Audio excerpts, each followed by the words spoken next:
5. Have fun.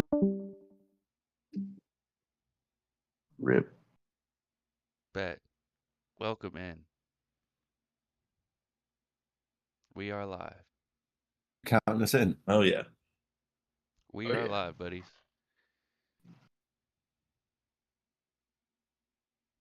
Oh wait, are we have you counted? I did. Okay, cool. Well, welcome everybody. I'm Dan Cushy. I'm joined by Dak Day. Hello, Dak. And some other members of the we're today basically one of the most topics in terms of history of the world, and one of the basically the mysteries least talked about, definitely relevant to going, which is Long Ring Longland. So before I pass it on, say that Dak and myself have been friends for coming up to 2 years, and a lot of us are in quite a tight group. And the beginning of Dak and my relationship is deeply rooted in Long Ring Longland, and This is true. we'll always have that, like, always, definitely, we'll always spit. Always had a good vibe from just basically chasing Long Ring Longland. So to be on stream and sort of not go head to head, but for us to like fire ideas off each other, very, very, very, very, very excited. And then I'll pass it over to Vex to do the intros, and then I think Lucas will bring us in for the rest. Yeah. What's good? What's good, YouTube? It's your boy Vexus, the Lurking Legend. It's wonderful to be here with the last arc and my main man Dak. I want to gas you up so bad right now, but I'll keep it all contained. But yeah, Dak is a close homie to all of us here at TLA. That man is my first YouTube subscriber on my channel. This We'll is never true. forget. Yeah, I also got that That's true. Mihawk alternate art foil that you sent Oh. me right here on my Man, the desk right next connection to me, goes brother. deep, man. It goes deeper the more we think about it. But I'm so show glad to that have you later. here We'll and show that. spit. The Side Vision Sake stream was amazing, and this is this has been a long time coming. Can't wait for much more after this. But I gotta spit it to my crew here, my brethren. Let's start with Cuba the Red Sea joining us here, the historian of the last arc. How you doing today, man? I'm good. I am so hyped for this stream, honestly. Having Dak, Let's Lucas, go. and Denden speaking at the same time about the Long Ring Longland.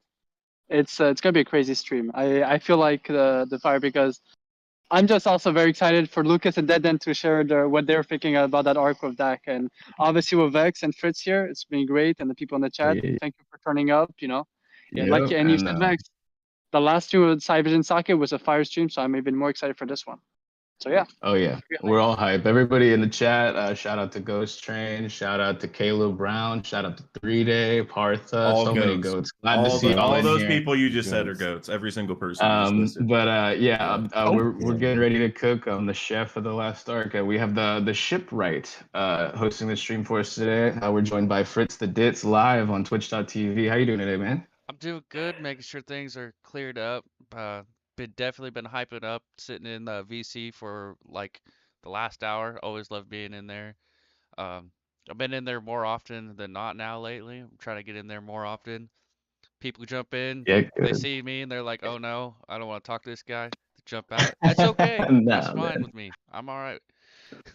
Hop in the last arc Discord, link in the description, to be chatting with this goat amongst many other goats and spitting in the theory section. And we've got one of my favorite theory brains and a brother, a close friend. I feel like my other half sometimes. The helmsman of the last arc. We're joined by Straw Hat Lucas himself. No, today you're joined by Gear Piece Lucas, because the Gear Piece Oh. is real. I've been trolling the last arc for the past month while Dindin and I were getting ready to like propose this stream to Dak and everything. Just trolling everybody, being like, "You guys don't want to hear my Long Ring Longland take. You're gonna want to see this. It's gonna be a spectacle." I have notes, guys. I brought notes for this. Like, I am ready to blow the lid off the Gear Piece. Yeah, and I wanted to also, make sure we throw it back to the man who, brought it in and opened it up for us, Denden Kushi, an absolute goat amongst goats. This man, I know Long Ring Longland has a special place in your heart, and yeah, like we all, run deep and we go back with Dak, and This is so hype. I'm so happy to be here with all of you. Yeah, if we don't have any other things to intro, we've let a lot of goats, get into the chat. I see you all. What's up, Doron? We can send it off to Lucas to, maybe get us pumping. I wanted to ask you a question. Ooh. What's that? For Lucas, I know that we're gonna be spitting some crazy theories, but I figured we'd kind of cook for a little bit on just some interesting, food for thought. Get a little involved with the chat and whatnot before we get to the main event. But I wanted to just ask a quick question for you guys, since we are talking about the Long Ring Longland arc. I was reading through a lot of different like theories, and I've reread through it a couple times this past year, and I even had a Davy Bag fight of my own in my D&D campaign. But I wanted to ask you, each of you individually. We can start with Dak. Does Foxy survive in the New World? Oh yeah, guaranteed, 100%. I mean, he was undefeated before he fought Luffy. You know what I mean? Like he's only lost to Joy Boy. So, dang. And that was in the Grand Lines. Like, I mean, the New World's definitely more dangerous. There's no doubt about that. But if he was undefeated in the Grand Line, because like you look at other characters that we kind of make fun of, like I mean, a lot of the East Blue people, because like they like weren't strong enough to survive in the Grand Line or get there or whatever, right? Or it took them a long time. And so I just think that like Foxy got there and was dominating in the Grand Line. I mean, he was cheating, like he was definitely like it wasn't very fair. But I think no doubt. And also I'm not 100% sure if this is true, but if you look back whenever Shanks had like the mess of like random pirates under him that were like kind of iffy. One of them kind of looked like Foxy. Hidden talked about this in a couple times, I think in a video and stuff like that. But if Foxy teamed up with a Yonko, oh, he's good then for sure. You know what I'm saying? So like, I don't know. Yeah, shout out to Hidden. Shout out to Kev DOG in the chat as well. That's Den my Den, what do goat, you Kev. think? Yeah, Den, what do you think as far as Foxy in the New World? You think he's doing well in the Karada Coliseum, or he's Yonko commandering, or what? If my audio is too bad, let me know and I'll switch video off for a bit and I'll. Oh, you're clean. You're good right now, brother. Okay, cool. Basically, I think like quite the opposite. I think he gets slaughtered pretty quickly for his fruit. I'll let if for those who haven't seen Dak's stuff on Foxy, go watch that because it's pretty self-explanatory once you've seen it. Like his fruit is just absolutely OP, absolutely OP. I like that take actually. Involved in bigger things, so I think you get mashed pretty early. I mean, I've just read Long Ring Longland recently as well, a couple of weeks ago, and he doesn't use his fruit until the end of the race. Spoilers for those who heard that early on, but so he's like an absolute idiot as well, and he picked some bad crewmates. But yeah, anyway, that's my definitely. I like that a lot. I gotta say, if I were to accept another take, it would be that one. That like his fruit's so good that he would just get. Well, I'll also say this: if that were to happen and he was getting hunted, then he might just go to Vegapunk, that would just blow up everything theory wise. If Vegapunk's like, wait, you have a light that can do this? Let me study you, and like he can like take his power in like a green blood form. You know what I'm saying? So then, yeah. I mean, we're already getting into theories, and we're not even done with it. Yeah, that's interesting actually, because we know time moves differently on different islands, and it's never stated in Long Ring, but like that's an interesting place where it could be happening. But yeah, like that was something I was thinking of bringing up. Is like I know me and Cube have spit about specifically like what's going on with the time situation at Little Garden. Like it was an island that was like stuck in time. Like obviously there's other fruits that potentially could. Yeah. But like what is Foxy's Awakening? Like I wanted to see Fritz though. Oh, Fritz, do you have any thoughts on Foxy in the New World before we get off on too many more tangents? He's major comic relief. The dude's a little cheeky, he's a little cheeky fellow, right? I like him. Oh my god. I like him. I love him. He's not my best friend. Yeah. Good. Lucas, did you want to take us in to Yeah. the thing? No. So before we get to the main event, of course, I want to say something about Foxy though. So I was gonna come on here and be like, nah, even though I love Long Ring Long Land, I don't think that Foxy would survive. I told Vex the other day, I was like, maybe Fishman Island. Maybe he gets to Fishman Island, gets kicked off Fishman Island, gets to the New World. But then I hear Dak saying about him being under Shanks. I'm like, that would make so much sense, especially if the Davy Dak fight is going to come back in the way that most people think it Yes, is, where it's going that's to a be good pivotal to point. the end. Yeah, like if Shanks is getting the majority of those commanders that he has, like as we saw, they were mostly weak pirates. If he's purposely winning them in a Davy back fight to protect them, oh, Shanks is just like Luffy did. I like that. And then it coming, yeah, like, oh, dude, yes. And then Cube, So did you have any thoughts on that as well? So I had a gag answer and a real answer. My gag answer is Luffy to defeat Kaido, he needed an afro. To defeat Foxy, he needed an afro. So yes, he will do well in New World. And my second I like answer that. is I think yes, he's doing well. And I'm still convinced that he's a member of the Blackbeard Pirates. The fact that he had those Kitsune moves. And we know in Hashinosu there was a Kitsune reveal. So I felt like some of his moves could translate back to Blackbeard. So that's only why I'd see him survive. Not as a leader, but as joining someone because he has an OP fruit. Denden Yeah, was right. Like yeah. if you Yeah. think about it, anyone can use. And if he's that good with his fruit, no one will want to get him rid. Just get Foxy to work for you. Defeat him at a baby back. the 11th Shout out Titanic commander, Foxy confirmed. Shout out to Mr. Bushido in the chat. We're not going to be covering too much 1094 today. We're going to be sticking to Long Ring Long Land. But thank you so much for joining us and for the super chat. It means a lot. If I was thinking he was a world boxing champion, Foxy, like world boxing. But then you think the Just new world is quickly completely to different, right? What's that? How'd you break does down? have any What was off-topic it? questions, feel free. I was going to say, if anyone does have any off-topic questions, feel free to fire them over, with Bushido, and we'll get to them towards the end if we've got time and stuff. Because I'm sure tangent in towards the end, and God knows how long. We'll try and be a couple hours, but you never know, it might go on a bit. So, if people do have questions, feel free, and we'll try and get to them.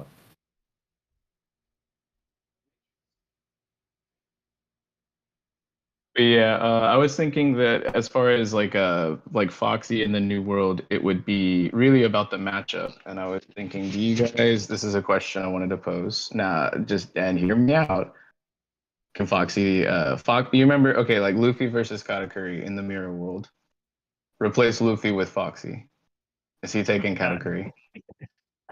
Can he affect like future sight users? And he's in a world surrounded by mirrors. Like, come on now. Like he could use that to his advantage a bit. Oh, that would be crazy.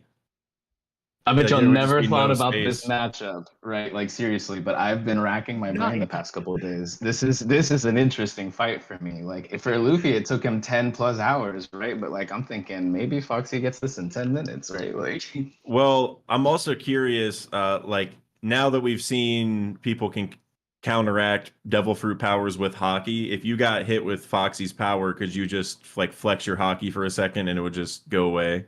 I think that's. But I mean, if you're in the mirror world with it where it's like constant beams, I also wonder if that's a part of it where it's like you'd have to just be constantly exuding hockey. But yeah, because it's not passive. You have to activate that, right? Like so I think that Foxy has a clear advantage on certain fronts. I don't know. Yeah, I would love well, to see that fight. I just wanted to see what you guys were thinking on that matchup. yeah, I think people who are like insanely strong just have that hockey going constantly, like Kaido and Big Mom did. But then, yeah, I think like maybe people like Law who maybe don't have as much hockey specifically, maybe they have to focus on canceling it. So Katakuri might be kind of like in a middle ground, I guess, where like he doesn't have hockey constantly. So like if they were fighting in the mirror world, I don't know, man. Foxy might have that one. Shout out to Cosmorn in the chat. What's up, my man? Always good to see you. But yeah, I think I'm giving it to Katakuri. I agree with that. He has such powerful hockey, and with hockey cancellation, I would love to see Foxy try. Like, it would definitely be an interesting fight to watch. Yeah. But I agree that the hockey is just too there in that future sight, man. But the mirrors do give an advantage. So I see the argument. The argument is there. Honestly, Yeah, I thought it for was. me, It's been bouncing around my head for the past couple of days. Go ahead, Cube. I was gonna say this is like there's only one way for Karakuri to end this fight very fast, and it depends if Foxy could withstand a Conqueror Hockey blast. Because if he just does his Conqueror, he just drops him and it's finished. Because I do think that if Foxy is able to drop in the mirrors, in the mirror world, start dropping those slow beams everywhere, like even Karakuri Future Side, I want one of those beams will affect him. You know what I mean? At one point. That's what I'm And then saying. Like, yeah. and it could only take one beam. You know, like I'm just saying. Like, who knows? But yeah, I thought that was a really interesting matchup, and it made me really think about like what would Foxy's awakening be, and then me and Cube were talking about Little Garden the other day, and I was like, I've just been going full conspiracy mode this past week, getting ready for the stream. I've been so excited, but It's Yeah, the it's it's an the state. interesting idea. it's- Like it was a if Kizru was fighting. Yeah. It was a statement of Vivi where Vex and I had to say that she had to be talking to another island when she didn't know about Little Garden, and when she saw it, she said, is this true? It is true. There are islands in this world that are stuck in time," meaning that she has heard about another island that is stuck in time. That was the statement more that than she one. gave Vivi, which is interesting. More than one. I see the chat is loving the question. Some interesting takes there as well. But yeah, I had a few other like crazy theories that I unearthed. Like the past week, I was wanted to run by you guys if y'all were down with that as well. Of course. For sure. So Dak, I don't know if you've Wow. ever heard this theory, but this is an old one. It goes back, I think, even older than Croco Mom. Oh. Is Tonjit Luffy's mom? Oh, no chance. There's no. Well, we know his age. We've been given his age, so there's immediately no chance. I would He's say for that. 63 when he meets Luffy, but he was up there for 10 years, so we don't know what he was doing before that. And so I mean, like, but the thing is he recognized Luffy, right? Yeah, but I mean, I'm thinking that's Joy Boy. You know what I'm saying? Yeah. I'm thinking that's Oda flirting with us about that. You know what I'm saying? So that's crazy though. I mean, I've never heard that. That's when I read don't. that, I'm I was sad. I'm sad that exists. That's way worse than Croco Mom. Like Croco Mom at least is like, you know, Crocodile's relevant. Like I love Tanjit, however you say his name, but I mean, I don't know about that. You know, Crocodile. There's enough mystery about him. Although, you know, Tanjit, or however you say his name, I've heard it pronounced a million different ways, but he was also in Chapter 0, which I guess makes him like really important, or chapter, whatever the Strong World chapter was, whatever it is. Yeah. But nah. And I think there was an interview with Oda that came out around the same time of Long Ring Longland's anime adaptation, I believe, where he said that he's already drawn Luffy's mom, but she's not like important to the adventure. So like there was the theory went deeper than I originally thought. It's really crazy. I just wanted to see what you guys thought on is Tonji Luffy's mom. Brother, I promise I'm not laughing. To be fair, if he does have children, he's been an absent dad. Well, he has grandkids. He does. He has. Oh no, yeah. Oh yeah. Rentado. Rentado is the champion only. hole digger, and he has a giant mole, like a long mole, like with a bunch of O's. So believe me, look, he's taking. Yeah, there's no way he's Luffy's mom because he's got the only children that are more important than Luffy in the story. But so the thing is that Rintoto is anime only, but he is in a post-time skip cover story with 2 other grandkids. And it's interesting because one of the grandkids, somebody who's like, hey, this kid kind of looks like Dragon's face structure. And like I'm saying, the theory goes so much deeper than I ever thought it could, and I'm not on board with it. I just wanted to see y'all's thoughts and see how the chat reacted. I this feel was like one of the he could be craziest like a very distant relative of the monkey family. You know, I'll go with something like that. But you know, that's the most. That's the absolute Tanji most. is Garp's father. He's Garp's father. That's No, the ages don't line up. Garp's older than Tonjit, I think, because Tonjit's 63 or 65. Tanjit is Garp's little brother. Yes. Yeah, Monkey D Tonjit. But yeah, we don't know his full name. I personally think no that it's interesting relative, now that we know no what we relative know. of Garp gets stuck on bamboo stills. Oh, you're cutting out, brother. But no, like I was thinking that because he did, like, not only did he recognize Luffy, but Chopper was right there next to him. And now that we know what we know, that's two Hito users. Like, could he be like a Hito user himself, or like somebody I was like, what's the significance of this? Now that we can recontextualize it, so yeah, you on the Joy Boy theory, like literally that was one of the most like crazy moments in my One Piece watching and like theory digesting careers when I was watching the video and you like brought that up because I completely forgot that he recognized Luffy. And so like that was one of my favorite moments watching the Lafro Tail video.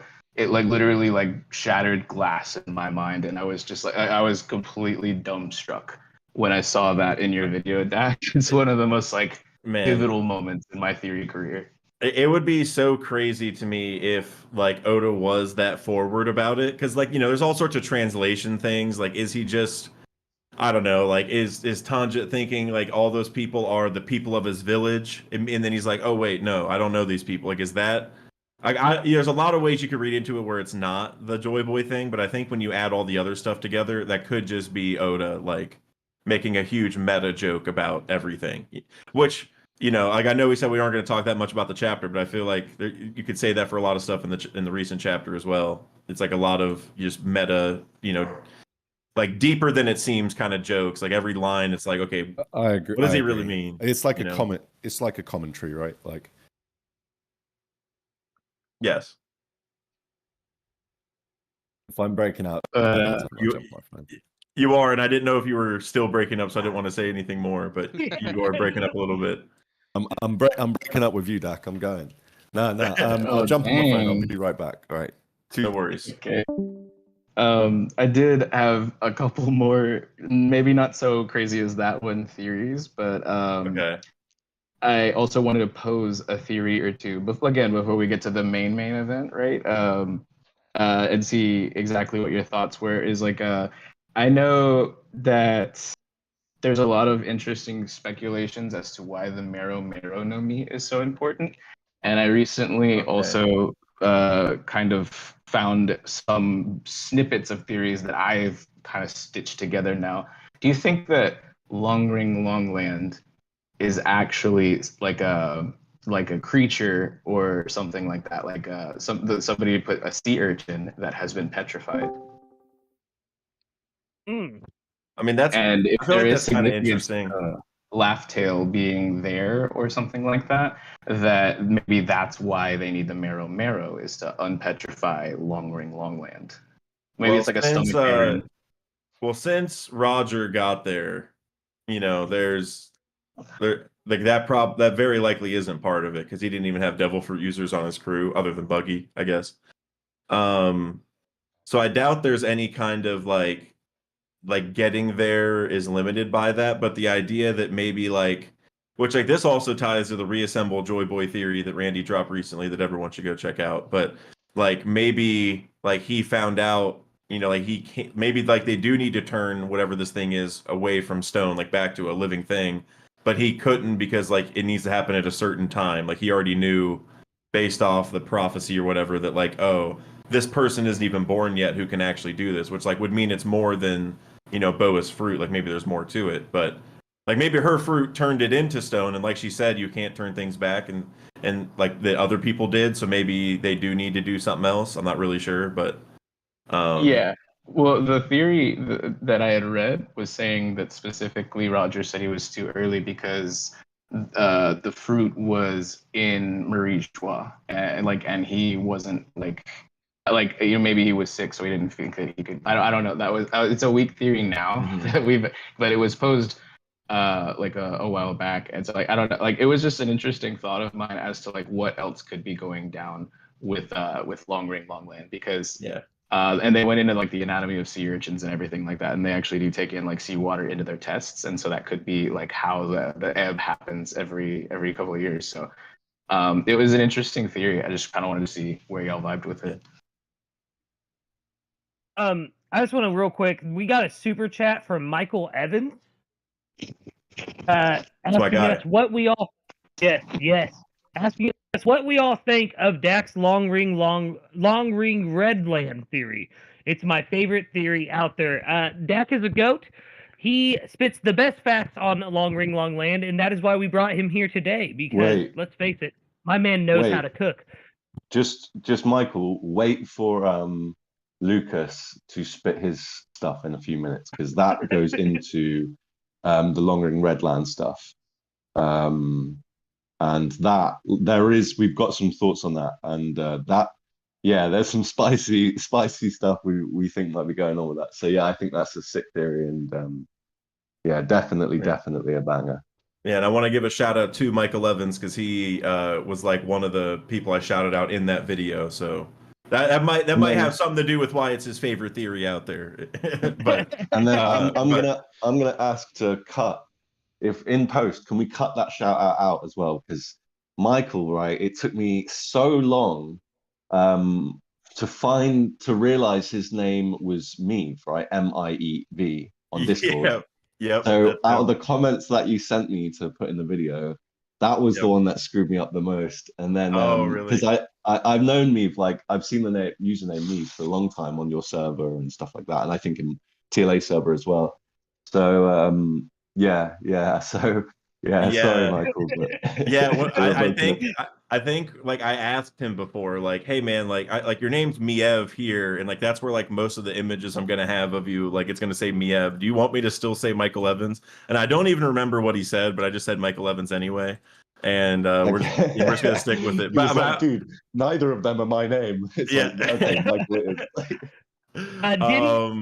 Shout out real quick. Dindin's mom is in the chat. Oh my bad. Dindin's mum is in the chat. That's not actually my mum. For those who that's definitely your mom. I was about to get real pumped if that was true. 100% is your mom. That is 100% your mom. You're my mommy. No, I'm sorry, but I did have like two more quick points. If I could pose another question to Dak, really quickly. Go for it. Okay, so in the massive, gigantic rule book for the Davy Back fight, that was like huge, and we know that Davy Back fights go way back, like probably Void Century, maybe even before or something like that. Like I know we're gonna cook on that, but presumably these rules are ancient. Yes. And in the rules, it specifically states that you can use giant robot mecha suits. I think you see where I'm going. Well, where does it say like we got those? Like it was anime only, okay, but specifically it was like when they were playing the dodgeball thing. There was rule 322, which said that he could use. It's called like the I forget what the name of it is called, but it's like a robot that shoots like dodgeballs, and it specifically says that you can use like robot suits of armor. It's like the one weapon that is allowed in that Davy Back fight, which is crazy. It is anime only though, but I kind of wanted to see what you were thinking on that, because I mean Rin Toto is also anime only, and I know that's your guy. He's like the fact he exists is probably canon, but everything he did is anime only. So, but I mean that obviously that's relevant because of the recent chapters with the ancient robot thing. But I think it's also maybe relevant because like we saw Foxy use like that giant machine that had like a bunch of boxing gloves coming out. Like I forget what it was called, but like that's kind of similar in that way, where it's like a giant machine that's like kind of cheating but still allowed. So I don't know. Like, well, the fact there's a giant rule book, that's like mainly what I'm hooked onto right now, to be honest. And I'm just thinking there's another rule. Yeah, there's another rule that I also wanted to bring up too, but that one stuck out and it was like topical. So I wanted to touch on that. But there's another rule, specifically rule 54 on page 103. This is direct off of out of Robin's mouth, and I feel like everything she says is important. But it says that the rules, it's when they're playing dodgeball, the face is safe, but the top of your head counts. And it's specifically the wording that it's worded interesting. It says the top of the head is out. And so like I know that there is some significances to maybe crowns or afros. And if an afro gave you a shielding from getting hit on the top of the head, that is a significant power up in that round, right? Well, well, even adding to that, yeah, like the whole point of the or whatever it was called, like the second round that they played was like one of them had to put like a thing on their head, like a ball on their head that they like put like they had to dunk, basically, right? Mhm. Um, and that's really interesting because like I mean the fact that that part's canon, like it's something that would relate to this is canon, you know what I'm saying? Like the whole that whole fight, like that's pretty crazy. Um, I mean, if there's a big rule book, I'm just wondering, like, okay, that's either that Foxy made this so that he could cheat, because like nobody would study all the rules like he would, you know what I'm saying? Or did the first people who made it actually make like a really in-depth rule book because like maybe at the time the ancient kingdom was so insane because like there was like a lot of technology and whatever, and so they actually had to make a book to like make this kind of fair, like I And it mean, was anime only, I think, as well. But they introduced a little before this, like the 1,000 Year Paper and stuff. And I'm just like, oh dang, like is this really like that kind of like lore? And so this is why I really did want to yeah. bring this up to you, is because like I knew that rule book. It was so big that Robin had to use 2 pairs of arms to hold it. So actually, that That's insane. I'm gonna jump in and add something with it. You know how in well, especially in Dressrosa with the stuff we found out, we know that they forgot the people but not the events. That's how they could still remember about Mhm. Kyros, but they can remember the person. Do you think the Davy Back fight was in that regard a way for people to remember the culture? Like a way for you might have not remembered the people, but you're doing something they did similar, you know, a way like the custom lives on, you know. If there was a void century, people were forgetting stuff. And I'm starting to wonder if it was more than just a competition, but like the Fire Festival. You think in Skypiea and Wano. It's something that they keep redoing it, and now we know in Wano there's an importance to that Fire Festival. I personally think like that is going to be sort of the case, but it'll be a ritual. It'll be a ritual Yeah. that was done with other like tribes to essentially swap tradespeople because they didn't want to go. And it might be kind of what we saw with Shimatsuki when they went to the East Blue and arrived on and made the Shimas like in the East Blue and made the Shimatsuki school and all that stuff. I think it's like just a practice that was going on probably about 1,500 years ago in the One Piece world, and like changed like into different things. If you go watch Dak's new chapter review, he talks about like Davy Back and like what it would have meant for the Davy Back fight and what it would have meant for Davy Back like during the Davy Back era, and how it might have been used to like return him from the depths or something like that. You know, people might have used it Yeah. in different ways. Yeah, I that's imagine Like it a started. summoning spell. Yeah, that's what I was gonna. That's what we get with Brooke. Yeah, and I want to say real quick, so we can talk about the new chapter stuff, right? Like we can, like I know it's not the Yeah, focus, yeah. but we're all good to talk Yeah, about we can 1094. touch on it. Okay, because We just there's some gotta connections that Talk I about whatever think. you want. Yeah, go with these But connections. This is spicy. yeah, but it definitely connects. It's like so, like Davy Jones, like the Davy Back fight, like Davy Jones, we all connect to like death, right? Like Davy Jones' locker and Yeah. everything, right? So that's always like really important. And so now that we see the summoning circle, and like we saw this like with Brooke, where they're trying to summon like a demon from hell, basically. I'm just wondering, like maybe the Davy Back fight, the origin of it, literally connects to like bringing someone back from hell, which is like that's a story that we've seen in a million different ways in a ton of different cultures, where like some hero tries to go to the underworld to bring somebody back, or maybe somebody wrongfully I went mean, there, or their loved one died, or whatever it is. So did Joy like Boy most do that? prominently, like we've got like that in Pirates of the Caribbean, right? Like, because they go back, like they go to David Jones' locker to get Jack Sparrow, and they bring him back. And the interesting thing we talked about the other day is how in that movie they flip the ship, so the world turns upside down. And the world turns upside down is an expression we hear Oh, true. in One Piece world a lot. And the thing about that is it's interesting because you're in paradise full of humans, and then you go down into the sea, and the water has always been connected with consciousness, right? Yep. Metaphorical or symbolic for consciousness. So you're going into the consciousness, down the rabbit hole, down like Alice's rabbit hole, and then when you pop out the other side, you're on the other side of the world, which is the new world. And now people aren't human. Plants can like do stuff, like move and fucking like kill you, and the weather conditions are crazy. So we do have this like flipping of the world, which it ties into the Davy Jones motif as well. Like, And Roger said like he left everything at the bottom, right? So like that kind Yeah, of tells yeah, us it's kind of like Ooh. there's something involved there. And I guess to go back to the original question, I think the Davy back fight could have been like maybe the original one. Like, what if Emu was literally the king of hell, like literally the devil or like whoever was in charge of the underworld, and Joy Boy through the ancient kingdom technology or whatever figured out how to go there, and then they had a Davy back fight because like it's literally a deal with the devil, I guess you could say, where it's like, hey, I want to bring this person back from Davy Jones' locker, like so Davy back fight. So like, there's another way of thinking about it.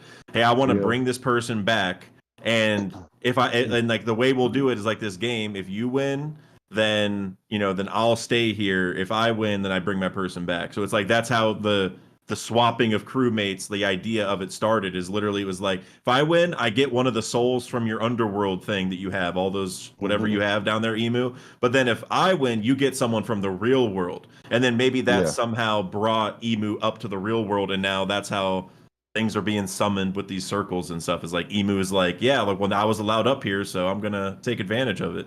I don't know. The idea fits quite well with like some of the most historical significant historical figures in the One Piece history, which is the two sovereigns. If you're swapping one person for another person, you could have that situation with the East and the West, say on Pangaea or something back in the day, or they wanted to find out who's going to get both sovereigns or something like that, so they play this game. But as I say, there's probably a few different applications to it. Because I always feel like there's something that if I'm a huge 100% fan of all the doing parallels at One Piece, and if you think about it, around the same time that if it's supposed to parallel what happened in the Void Century, that first Davy back fight, what happens? I think it's before that. Aokiji, or it's afterwards. Aokiji freezes the island, the sea. If I'm not mistaken, on that arc, like Yeah. the significance of what it actually means. Like I said in Whole Cake, the fact that the sea was burned up by Oven, like the signification of what it actually means in parallel. Like it could be like saying why maybe that was maybe the event that had Delphoid users unable to swim.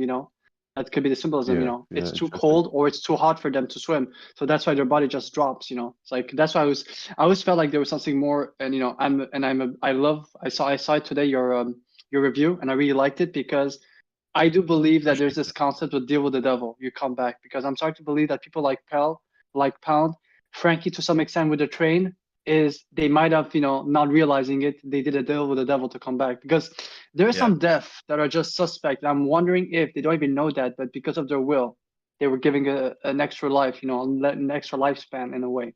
Deal with the devil. I think, like, Oh, yeah, sorry, go on. What I was going to say is just to kind of piggyback off what Dak was saying, and then also what you were saying, Q, is once I saw that chapter, for some reason, I kept thinking about the Faustian mythos. It's like Faust, if anyone's familiar with the story, man loses his wife, makes a deal with the devil.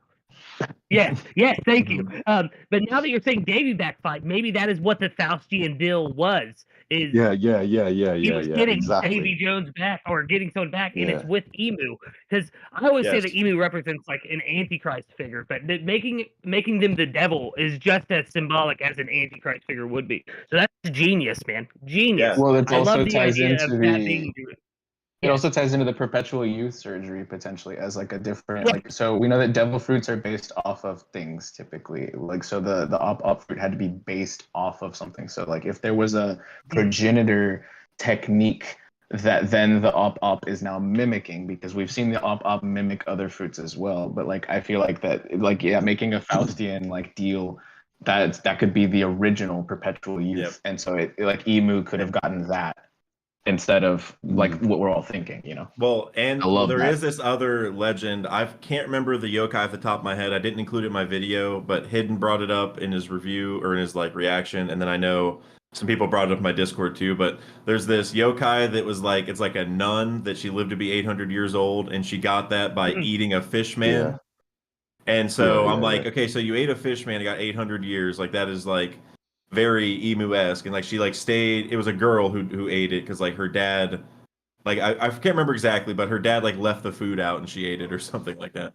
But I agree. Like we're gonna see this done a lot, and my personal opinion is that nun is indicative of the like handmaiden that we saw serving Emu. That's my opinion, but I know that a lot of people are Well, gonna think that it is. Emu. The Real crazy idea quick. for me is just that sorry. eating Poseidon gives you 800 years of life, and that's what Emu did. Was she ate Poseidon? That was where the idea was going. Whoa. Oh, Whoa. that is spicy right there. Basically, Real quick, so real something quick. we were. Okay, go on. One second, David. I'm gonna let you speak. We missed a super chat from Flan D Man 91 who said Kuma is on the way to Egghead. What if he pushes the paw thing that Bonnie touched into the memory bubble into the Seraphim Kuma and gets re-uploaded in there, and then we can figure out the deets on why Kuma did everything that he did. I like the thought. I like the thought a lot. There's a my last video on Den Den is about that. Is about that idea. Like essentially taken well anyway, I won't go into it now. We can touch on it a bit later because we'll talk about Long Ring now, but definitely we'll get into it later. We've got time and stuff. But yeah, what I was going to say was one of the things we were going to do in the stream was we were each going to, like Lucas, myself, and we're going to ask you, Dak, like what your most recent thoughts or like what your current thoughts are on Long Ring and like general theory, right? And Okay. I was going to ask to go last, but because of the topics that were just brought up, if we don't mind, I'll start off now if that's all right, because it touches on the ice and on the themes of hell. So okay, cool. Right, I'm just going to rattle it off. Sorry if it's a bit monotone because I'm going to have to read it. It's only short though. So my up to date thoughts on Long Ring are it was probably most significant over about 1,000 years ago. Before it became what we saw now, I think it was like a normal country. But the walls were put up like borders, as we see a few hundred years later at Old Wano. And then since then, the tides have risen, creating what we like see today. Like the little islands are like the 10 little islands at the top of the borders that were put up. So if you were to flood Wano even more, you might get something similar to Long Ring. I think the Aqua Laguna is like a remnant of whatever was used to flood Long Ring Longland originally. And Water 7 ironically fits like quite well within the Long Ring Longland border, like a piece.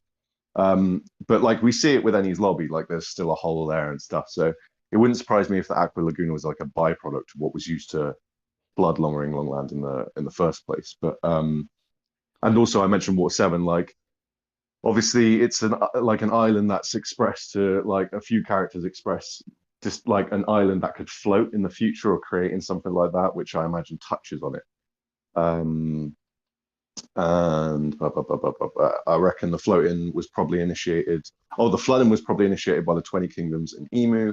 As we know, the island causes people to stretch, which is a feature of the Nika fruit, the fruit associated with Joy Boy.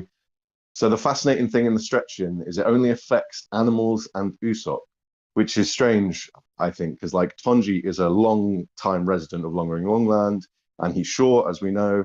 And if you think about what he said "Good to see you again" to Luffy, right?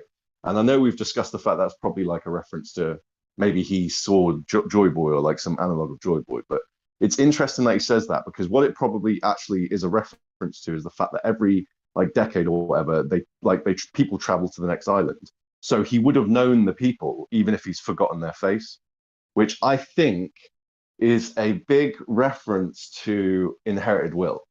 Like the fact that there's this cycle and like people are just essentially their wills move on from generation to generation embodied by people, like sometimes an object in certain cases. And lastly, just to close up, the name Long Ring Longland itself could also be quite a subtle reference because there's 4 words, each with 4 letters, right? Which is echoed by the whole idea of the 4 seas, 4 gods, world government symbol, whale-tail symbol, 4 low poneglyphs. 4 times 4 as well is 16, which is a number we see most associated with Zoro, Queen, and Tashigi, all characters tied to hell. And it's also associated with the holy bullets and the mother flame, both reference to gods, right? So in conclusion, I think the purpose of Long Ring Longland in One Piece, at the moment anyway, is it's symbolic for hell, for the modern world order. Like everyone is free there, the opposite of what the world government want, and that usually like leads to chaos, right? But I also think it's symbolic of hell for Joy Boy as well, as it represents the curse of just going round in a circle, revolving but not evolving. But yeah, boom, that's my bit done.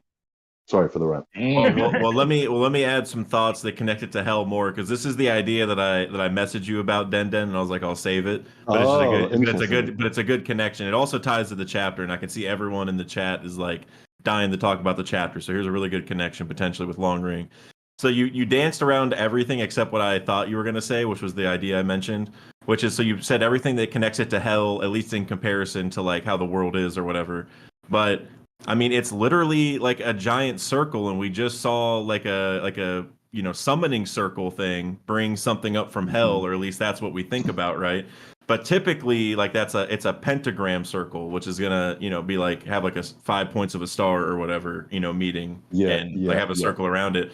And this has 10 points, but I'm wondering, is that maybe a sign that, because like, so if the Gorosei have 5 and they're like, because they're the 5 Gorosei also, but like they're below Emu, would Emu or like someone on that level need like a 10-pointed one? And so basically, could Long Ring, not only is Long Ring maybe the entrance to Laugh Tale, but maybe somehow in conjunction, is it also like the entrance to hell? Or is that how they got to the underworld originally, is like that was a massive summoning circle at some point, like the 10 points that we see are like, because Emu needs a bigger thing, it's going to be different than a five pointed one. Yeah, the one that Brooke landed in the middle of had like 8 points, if I recall correctly. But we see one with 5. Yeah, in the most. So like 10 is. I mean, it's definitely not out of the question. Well, like wait, and doesn't Emu? Isn't that? Isn't that 10? I believe 6 or like 16? Is it like 1's 10? One's like 1, 1's 6. So I don't know. Yeah, I believe that the Brook circle is actually 10 points. I can only really see 8, but I don't know because of the perspective. But yeah, it's curious for sure. But it's a really interesting idea, like, because ultimately, like, it's a pentagram, like 5-pointed star, but like within alchemy and stuff, that's a 5-5, because it's not just one star. There's like 5 stars within the star and stuff. So yeah, that's it. That's really interesting. Well, all you need is 2 stars, right? Because like if Emu, like crossing over. Yeah, like if Emu which is, we like, see in Marines, I thought. Like, and I've been saying for a while that Emu might be like 2 people, like one body, and then like a soul, like some shadow or soul or something inhabiting a different person's body or something like that. So if you had 2 people in the same entity, then having 2 stars, so like you would get 10 points, kind of makes sense there. Because like, so maybe what that sign is like I said, like Emu, like there had to be a deal, like in the Davy back fight, like, and it's kind of like a willing thing, right? It's like if you lose, you join. Like that's kind of what Zoro was saying to Chopper. And remember, Zoro wants to be the king of hell, right? To tie that even deeper, Zoro had like a lot of respect for like the, if you're losing, you join that side and you're on that side, period. And so it could be a thing where like Emu couldn't leave hell until like he or she won or whatever, so she had like another entity with them to like leave or whatever. So that's why it's 10 points, is like it was 2 people leaving or something. Like I could definitely see, and just the thematic of like Emu's bigger and better than the Gorosei, so like it needs there needs to be a better summoning circle for them. So I like that a lot. Yeah, I like that a lot, the number 10, because that's something Oda keeps playing around with, the combination in 1-0. Crocodile, Mr. Zero, you have page 1, Vega, Force 1, and it's interesting is the word void in French can also mean nul. And nul means at the same time void and the number 0. In map, you say the word, to say 0, you say nul, which is the same thing as void in English. It has two ways of saying in French. So that's I do like the idea of number 10 being important. They literally mean the same thing. 0 is the representation of nothingness. Like, yeah. Are you saying emus no? I'm saying emus no. So how many? Let me ask you this: how many? Everybody does actually. How many Straw Hats are there without Luffy? 10. There's 9. 9 right now. Oh yeah. 9 right. Unless you're 9 counting commanders. BV or Official. There's 9 commanders, so yeah, 9. That's what So they who's said. missing? Dak just said who's missing. Vivi. It's Vivi. Vivi is a crew member. It's just nobody knows other than us and the crew. Like the world doesn't. And Randy Troy. Oh, Randy. Oh, yeah. And by the way, it's Nefertari D. Vivi. We gotta, like Randy says, you gotta say the full name like a Tribe Called Quest.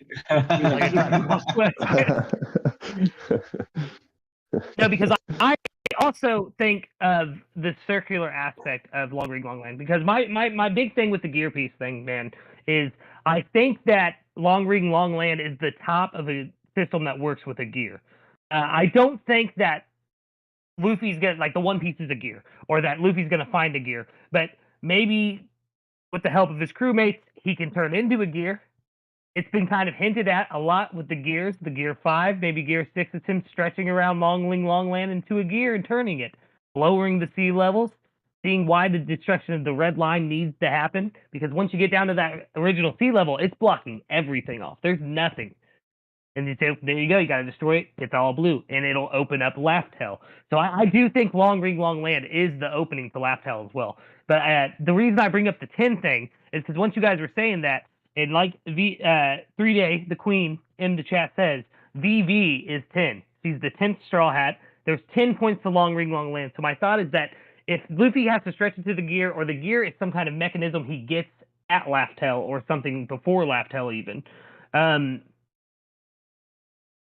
the Straw Hats would have to stand on each point. And originally I thought Luffy would have to stand there, but I feel like with how much gear symbolism is in Luffy's transformations as well, he has to be the one to turn the gear in the middle of the gear, with each Straw Hat, including Vivi, on each point of Long Ring Long Land. And that is the gear piece, party people. That is the whole thing. Woo! As I said, Water 7 fits in there quite nicely. So like, Yes, it does. and that's like Water 7, right? And Long Ring Long Land is the 7th island. So yeah, interesting. I wonder if there's something that goes in there, or something to turn it as well, like a key. Yeah. And See, that's What and happened? so Deck. and so here's something crazy that I was just thinking of. So like you said, like there's 10 points, and like we're gonna get a 10th member. So like where would Luffy be then, right? Because he like wouldn't be a part of the 10. So here's what I'm thinking. If it really does connect to Laugh Tale, if it does connect to the underworld as well, like we were talking about the summoning circle, what if Luffy dies again, but like for real, like he's actually like gone, and like, you know, kind of like with Thriller Bark, like how like they took the shadow and he wasn't dead, but like the shadow actually got taken and he was like limp and like shipped out of there and everything. What if it's a similar thing where like he dies and he's shipped out to the underworld like he's supposed to be? And so what happens is the crew goes on the 10 points, and that's how they summon Luffy back or something insane. Which like Resurrection's like really iffy in One Piece, but if we find out exactly how it ties to Emu and the devil fruits and all that, and maybe there's like a better way to make it work, that would be kind of cool. Like that's If how it they was actually bring like- him Dude, back. If which he was like also he ties fell to the from the sky, Faustian deal. like If they have to all 10 have to make the Faustian deal to bring him back on the points of Long Ring Long Land as well, because like you said, a 10-pointed star would probably be needed for Emu. What were you saying, Vex? Though I'm Same for sorry. Joy Boy. The cooking. No, you're good. Yeah, I was just same saying for like Joy Boy. I was gonna bring it up a little bit earlier, but I didn't really like this kind of fits in though. It was like when Tonjit was up there, he, you know, like he would have been very close to the sun. You know, like we know Orange Jr. mentioned that like because he was so tall, he was close to the sun, he needed a straw hat. And so like Tonjit would have been like very close to the sun. And so maybe that's like why when he fell down, he's like, "Oh, nice to see you again." Like at like does the wear a sun hat as well. itself. And then yeah, if they were to Anyone who summon wears a hat is sus. yeah, if they were to summon Luffy, then maybe he could like fall down from the sky like Brook did, like Tonji Oh did. shit! That's You're a crazy. genius. poetic. You're a genius, because obviously he breaks the Ooh. bamboo and then Tonji drops down, Ooh. right? Like, and this Wait, is the whole thing. wait, Like in we the- saw it in 1094. We saw Saturn say on the last panel, on the last page, he was like, "I haven't been to the surface in like ages or whatever," and the way it's written, that makes it sound like he's come from the underground, not from the heights of Marijua, even though that's what the like literal like meaning probably is, right? Like, Hey, and- shout out to Baby Live in the chat. What's good? yo, baby, What love. up? My wife. Oh my gosh. what- So real quick, tying this back to this the parallel of like, you know, Tanjit was like near the sun and then fell and said like night, like long time no see, like almost as if like he, because like whenever we saw Brook's soul came back, it came from like the sun, like it came from the sky and came down. So like it could be the same idea. And so like if you think about the bamboo, maybe the thinking here is like just like the bamboo got destroyed, and it was 2 sticks of bamboo, by the way. Are there 2 trees that need to be destroyed to mimic a similar thing, being the Adam and Eve Oh trees? my god! Oh Yeah. my Interesting. days! Destroy the red line, destroy the Adam tree, which I talked about a bunch in a recent Yes. video, As but soon- destroy both of you- those. Yeah. I mentioned like earlier in the stream, like about no, go on, Cube, you fire. No, it's just because before you drop it out, because you guys were talking about the circle. You need 10 people. Like being 10, you could summon back Luffy. It kind of made me think of the Nika stuff is very Jesus-like in the faith. And for Jesus, he never counted himself part of his circle. He was the zero. That's why there's a 12th disciple, but he's the zero. He never counted himself among them. So I'm wondering if for Luffy, there is this concept of it's 10 without Luffy in it. Right? He's Mr. Zero in this situation instead. I'm not too sorry, go on. Yeah. No, I'm saying maybe the 10 people is 10 inherited wills that Joy Boy never had. And we know that he said to Sanji, I can't achieve it without you. What if it's, like I said, I've been saying it, what if it's about the crew? And so when we're counting 10, we shouldn't count Luffy because there's a will that was not part of them. And that's the 10th one. It's not Luffy. And that's why Oda maybe made this whole thing. I agree completely that like Luffy's will isn't one of them, right? Like just to counter some of that Lucas said earlier and to what you're saying now, right? Vivi, yes, is enunciated as 5-5. However, it's spelt VIVI, right? Which we know is 6-6. 6-6 makes 12. Jesus had 12 disciples. Buddha had 12 disciples. Muhammad, blah blah blah. Right now, if you take Luffy and Vivi, who are the 1 and the 12, the first and the last, you get one on one end and you get one on the other. Right, you get an East Sovereign and a West Sovereign. Both of those two probably their wills aren't required in like such a like ritual because then you have 10 left, which will be the keys, right? Each one of them has a will. Frankie, we're seeing an Egghead all over Vegapunk. Like Vega, every time someone brings someone up, it's Frankie's like, oh, that must be lineage factor, and Vegapunk's like, oh shit, yeah, it is. And like Frankie's got all the stars, all that stuff. So we know Frankie like houses Vegapunk's like character's will, let's say.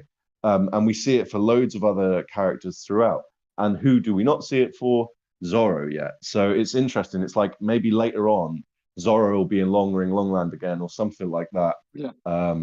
But yeah, I do. Sorry, I wasn't done. Yeah. So because it's something actually you and I were talking a few months ago, and it's which Roger had a samurai from Wano. Whitebeard had a similar thing. They knew that Joy would come to Wano, and but Luffy at the end, the Yamato did not join. What if instead it's not just the 10 wills, but there's a pattern? There's a certain way to get the wills with you for certain things, and I think if you do it if you think about it, Roger never went to Wano, but he still got the samurai from for saying maybe he needed to come to Wano to do it. Whitebeard did indeed come to Wano, but did not keep Odin. He instead to keep Izo. You know what I mean? Like there might be a pattern that every time, maybe Rocks did the same thing over 50 years ago, 40 years ago. And I'm wondering if Luffy naturally, because he's doing everything naturally, he's actually doing it the right way. It's not just having the 10 wills; it's doing with a pattern. There's a pattern, or else you lose. Yeah, that was my. There is definitely a pattern, but he does have someone with a will from Wano, and that is Zoro. Zoro is a Shimotsuki. You guys know what I'm trying to say. He is part of that clan, though. He is like by lineage. His great grandmother was the Shimotsuki. There we go. I got you, son of a gun. I just want to. I'll pass it to Dak for this one. Like, also Dak in that chapter review, just absolute 5-head in it, right? And his community about like the fact that the Ushi Oni is like the prefixes, and one of them is Ushi, like Ushimaru, and he wears the jacket with the bull on, and all these people like a swordsman, blah blah blah, with ties to what? The cold and to hell and to ice, all of which, sorry, the ice and the frozen stuff, all of which we see tied to hell through even all the way down to Thriller Bark, which is interesting because Oars was frozen, just like the devil in Dante's Inferno in Thriller Bark. But also, what was underneath Thriller Bark, under the ground, frozen giants, like in prisoner outfits. So yeah. Oh, Dak, you're muted, brother. Oh, my dogs were barking. Thank you for reminding me. If I mute again, just yell at me because they just won't stop barking. That's good. But Brooke has ice attacks because of the chill of the underworld, right? So we know it's cold in the underworld. Mm-hmm. Yeah, and And so Shimotsuki literally means like winter moon, doesn't it? yep, It and does. here's like a it's not like a huge theory I'm gonna drop, but I'm trying to figure out where it connects in like a bigger theory. But here's like a cool idea: is ice floats, right? Like Mm-hmm. and Thriller Bark is like a piece of land not from the Grand Line that is floating somehow out in the ocean because like islands are connected to like a Mm-hmm. giant rock or whatever under the ocean that connects to the seafloor. Like they don't just float normally. So it's like whenever we're talking about, well, like, how did Morgia have a giant freezer under his island? And also, Frankie brought out like a giant hose that like brought out the cold from the bottom of the island. And it's like, bro, how do they have a giant freezer? Like, that's not super easy to do, honestly, to like Mm-hmm. I have a think I have an giant idea. frozen thing with you all the time. So Mm-hmm. basically, my reasoning is, what if like the land they have, like they broke off a giant glacier from a different place, like maybe the ice continent, so that way it floats, so like they don't even have to worry about making their ship float all the time because like that's just an iceberg at this point. So that brings Yeah. us to Nice. Iceberg at Water 7, and maybe the Nice. way he's Ooh. gonna make Water 7 float is an iceberg.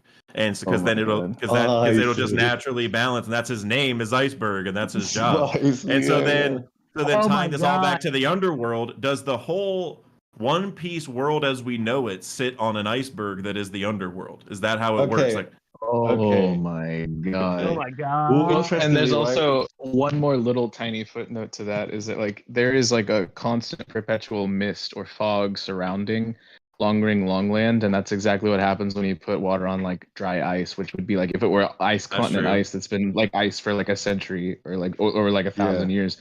That's exactly Ooh. what would happen.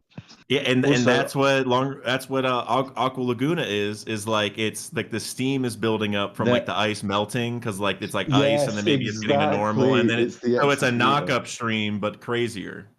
And Oh Yes, my actually, yes, god. yes, if yes. everything Wait, this would explain. Coop, one sec, Yeah. one sec. I'll bring, cause I want to pass it to you in one sec, right? And you'll get why. Um, yeah. So basically, I mentioned about under Thriller Bark, you have the frozen, like the freezer, right? Where else do we have a freezer underneath? Like you're saying about the world floating in an iceberg. Rijwa, We have Rijwa Maurice, King. where Rijwa. there's a freezer Yes, underneath, sir. right? With the straw And hat. Yes, sir. with the straw hat in, right? And then so Mhm. basically, I like Coop and I were talking yesterday about the idea that like, and we saw in the Frozen Hell this like Frozen guy who looks like Zebek, which like has to be either Oh, literal or symbolic, true. like for Oh, that's like what the fuck. Ooh. So and it was like he's waiting for a certain time in the future. Like that's what the person said who talked about him. yes, yes, yes, exactly, exactly, right. And That's then crazy. this brings me on to basically the fact that who's just been frozen? Garp, right? And then Coob, do your Ooh. thing. Frozen Garp and Zabet. Yeah, for me, you all know this. Garpus rocks. I've been saying the stuff, and for those, I'm not gonna rehash, but I'm gonna remind something. The only name Garp that comes from outside of One Piece is from a book about how there's this guy called Garp that's connected to a marine that got damaged in his last mission and had a scar on the side of his head, and because of that, he forgot all of his memories of him as a great marine. So he was only a father figure to that person. So just to add on this, but for me, it makes so much sense with the eye stuff, and I And think we were saying it's like about Blackbeard as well. it's yeah, because for me, I think it symbolizes. That's my fingers. Void Century. I'm sorry to believe that what happened in Void Century is like some people were put into status, and I think that's why you see that guy in level 5 and not in level 6, where we know level 6 is the people who are forgotten. I think before that, the people who had to be forgotten had to put into some sort of status. Not everyone, Ooh, but some key players. Ooh. You know There's what I mean? definitely Like, nice. something to read in Mature there Garp. for sure. That yeah, like the frozen level was right before the forgotten level. Well, exactly. Like getting yeah. frozen in the underworld is really bad, but if you get forgotten, that's even worse. I think is like kind of like Yeah. Yeah, the Oh yeah. thematic lesson. But then what maybe we can take something that from there from like Emu, where like maybe Emu has frozen certain people, but like and Emu also tries to Definitely. erase certain people. So like you can read. There's something there. Which yeah. is how Oh, we get like basically Garp, who's recently been frozen, and who does Blackbeard have? And he's kept Yeah, alive Moria yeah. and Hogback Yep. so that he can take Zebek's shadow and put it into Garp. And then like which, as like Cube was saying, all these people that have been preserved through ice, what does that like indicate? That indicates Ragnarok. And when things thaw, the giants come out of the red line, or the giants come out of like the ice. And like I'm certain we're gonna see that, like ice thawing and people coming out of it. And Like and this is why I like everything about the underworld is about ice. But I think to be able to do all that, you need to become the king of hell, the king of the underworld. And to do that, Yep. you need to tame something that's not ice, fire. That's why I think Zoro's been doing this fire stuff. I think to be the king of hell, you might not be a master of ice, but a master of fire. That's the only way you can actually rule over. The only person who has the power to affect the ice.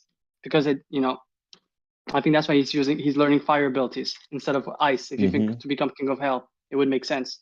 Punk Hazard. Yeah, I think Zoro's like literally gonna be king of hell at some point. Like by the Yeah. end of the story, I'm thinking, like I don't know exactly where Luffy's gonna end up, but I think Zoro is legitimately gonna end up as like the Grim Reapers, like the way you could think of it, but like the actual king of hell, like managing, making sure no souls leave, like that kind of thing. Like, what if like the One Piece crew literally just takes over? I don't want to say the universe because that sounds like way too expansive, but I mean like Zoro goes and makes sure the underworld works as it's intended, and like all the different members have like different roles, not even like official governmental roles. That'll be like Kobe, right? That'll be like his natural thing. roles. But natural roles like throughout the like Luffy should be like the sun god, like the god, like the heaven leader. You know what I'm saying? Like if there was one, like if Zoro's hell, then Luffy would be heaven in comparison to that, right? But I think like my idea for Nami, she's gonna have like an orphanage for orphans and stuff. That's like a different way of thinking about it, and like probably some weather or something. I don't know, but there's there's a lot of different ways you could think about like maybe their end roles fix like the biggest problems in the world for good. I guess is how you could think like of a it. rebalancing. Yeah. Yes, particularly yes, under yes. particularly under like Vivi's rule, maybe like. Oh It yeah, makes yeah. sense. Can I like that. I like that. I did want to say one thing quick. Doran just dropped a comment. I'll read it, but it just blew like it made me think of some stuff. Like, so Doran put, I wonder if there is any relationship with North Blue in that. Oh, I wonder if there's any relationship with North Blue in that, and why Law has the secret name Water because North Blue is freezing. Right now, it's interesting because with Law, for anyone who's like looked deep into the character, they probably noticed like fashion piece, and we see it with a few other characters. We also see it in some color spreads, like this weird like clothing design that's like shared by a few characters, right? And that brings me back to Egghead because Kuma has it, and he even has the hat with it as well, just like Law did. But the point is, like, if you're Oda and you want to bring people into this idea of like this hell and this freezing, and like a void, like to explain like a void century, a way to do that could be to go to Egghead first and have the scientific version explained first, which is like the whole Ghost in the Shell, like consciousness in the machine situation, like we have with Kuma and the Seraphim, and like what's the difference between a Seraphim and a satellite and all this stuff, They're all weird embodiments of consciousness. So I definitely think that's why Oda probably or could be doing this now, is because it's going to lead all into like a more symbolic side of it later, which then the audience can like tie back. Just a little tidbit to throw out there. Also in the chat, Vargan, I believe is how you say his username, said the Yeti Cool Brothers were literally introduced in chapter 666. There you go. Yeah. Frozen, red eyes, straw hats. Which also an interesting connection that I don't think we brought up is, remember, Queen's Playgrounds, his magnum opus was ice oni viruses, right? Like he could turn people into ice onis. And so I don't know exactly like how that works, but like Hyogoro was kind of able to like use the power to his advantage in some ways. And so I'm just wondering, are ice onis a thing? Like, are ice onis from the underworld? Like, are they real? I don't know. Yamato's a good sort of another case for that, right? Daughter of an Oni. The Ashura, like Zoro's Ashura technique in the Buddhist like interpretations of hells, like that's one of the 6 hells. I think that there's a lot. There's so many different, but like specifically like Onis and things like that are like in lesser layers of hell. And so technically like the Ashura is supposed to be in the like bottom layer of heaven, which is like considered warrior hell or something like that. And so like if he were the king of hell, he would be like a being that resided above all of the lesser layers of hell. But yeah, an Ashura and an Oni are like they're both like kind of like directly referred to in depending. There's so many different kinds of like Buddhist hells, but but yeah, like that. There, I remember I was looking into that specifically in like a Japanese like sense because Onis are also listed to be. So yeah, that is crazy. I didn't even make the Ice Oni connection. This I stream was can't. wild. Yeah, I'm gonna bring up I, because you guys talk about Zoro, but what if there's a combo of Zoro and Brook? Because I'm starting to believe that. Don't know if you know in mythology, there's a concept that's very old. It's the anchor. It's a being that has both lived and died, and because of that, he has a role in the underworld to be like some sort of like a messenger. He's not the Grim Reaper, but he plays The like a lesser ferryman. role of the Grim Reaper. Yeah, like he connects to the ferry boat, but there's like it's just an idea of an anchor. It just they put it more into the ferry boat and then to the Grim Reaper. But what if Brook and Zoro, Ice and Fire, Punk Hazard, literally represent the Yep. two sides of hell? You know? ooh, I like that. There's a Likely. ton of parallels between Brook and Zoro as far as like their roles. Like, remember, Brook was second in command on his crew before his captain died, and then he took over, which Zoro is effectively that. Like, maybe not officially, but effectively that. And they're Um, swordsmen, yeah. Yep, they're both swordsmen. There's some other stuff. I spent like a whole like 3 or 4 minutes in a They're video both talking about this, but there's a bunch of they're stuff. both fans of sake, you know. one Yeah, Binks's and one honestly any though, guns. but that also ties them to Shanks, by the way, because Shanks obviously loves drinking. Shanks also has a scar on the same eye as Zoro, and doesn't Brook have like a chipped thing on his eye on that one? Yes, he So does. yeah, so there's like a lot of connections where like the swordsman, like drinking and all that. And so, but the thing is like Zoro's the number two. Brook was the number two on his old crew. So it's like, is Shanks the number two? And it's like, you could think maybe for Emu in a way, which is like kind of, because he has like access to Marijois and all that, which is like a little questionable, like evil Shanks. Or maybe he's just He's a connected rat. to the old Joy Boy number two, like Binks. What Like you're Binks and saying, Shanks are connected. so what you're saying is Shanks and Zoro will both get afros at end of series. Well, Zoro definitely, because he's going to wear the One Piece at some point, which is an afro. So yeah. One Piece is real. Yeah, probably. So just to get us back on track to Long Ring Longland, and since we're talking about Rox, what do you guys think the possibility that Rox got his crew from a Davy Back fight is? That's what I genuinely think it is. I think everybody but Kaido was won in a Davy Back fight. I would say no because of the Kaido thing. Because like I would find it hard to believe that Kaido's the only one.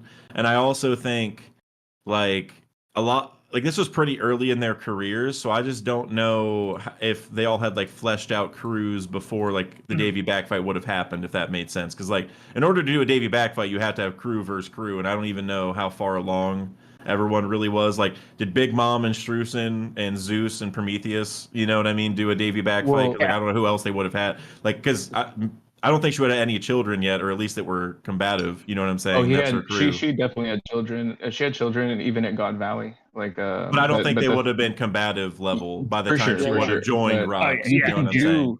Like you at can God do a Valley, yes, but one-coin they game. joined. But they joined Yeah, before but you that, can you know. you can do a one coin game where it's just captain versus captain. You technically don't need a crew. It's just that you would be bargaining yourself and your flag or your flag. But you can do a one coin game. It doesn't But at that technically. point, it's just Yeah.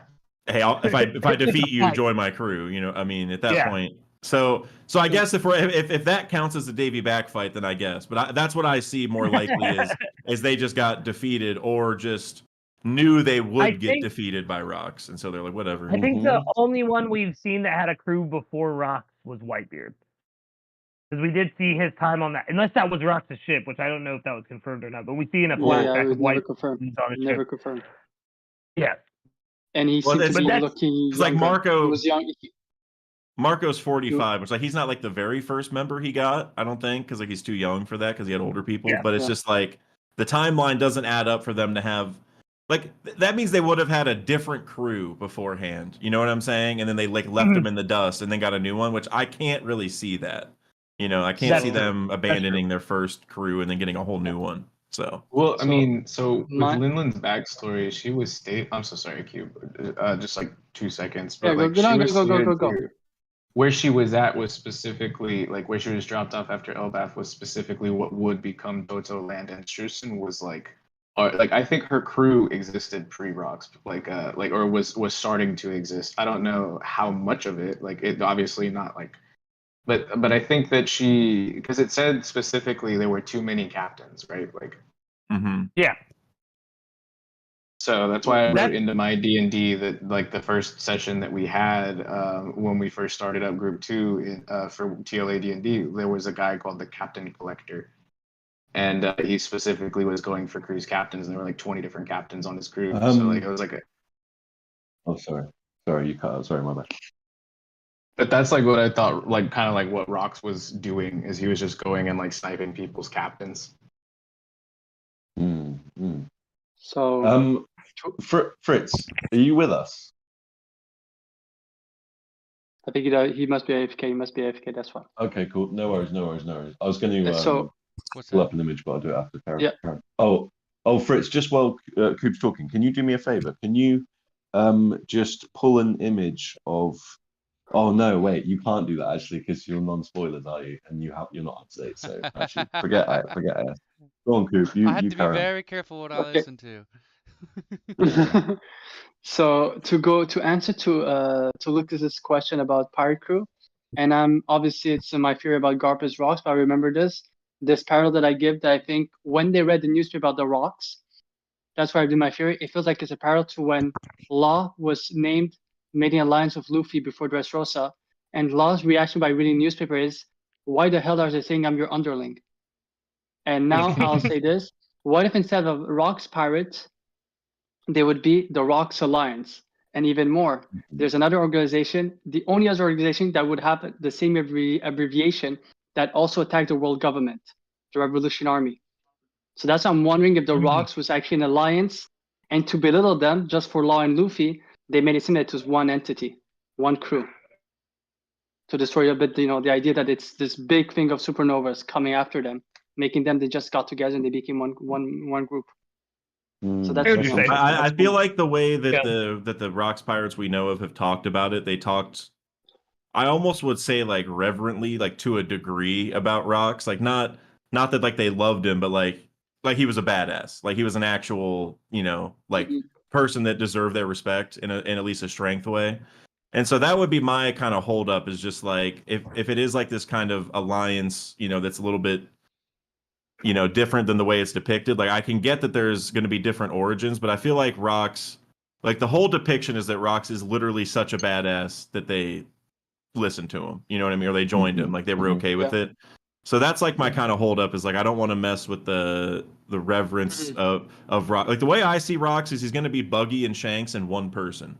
So like he's going to have the strength where they can't, like they wouldn't be able to win, and they know that. But then he's also going to have like a Buggy layer of fame and getting people on his side kind of stuff and luck. You know what I'm saying? So there might be a little more of a thing where like they're like Rock. We thought Rox was for sure going to be the Pirate King. We just didn't even want to mess with him because he was just so like. So it's not like like they thought of him as like a Luffy kind of captain, but more of like a man. We just thought we had no choice. We didn't want to get in his way, kind of like it's not like a love thing. It's just like it was a no brainer. We weren't going to mess around.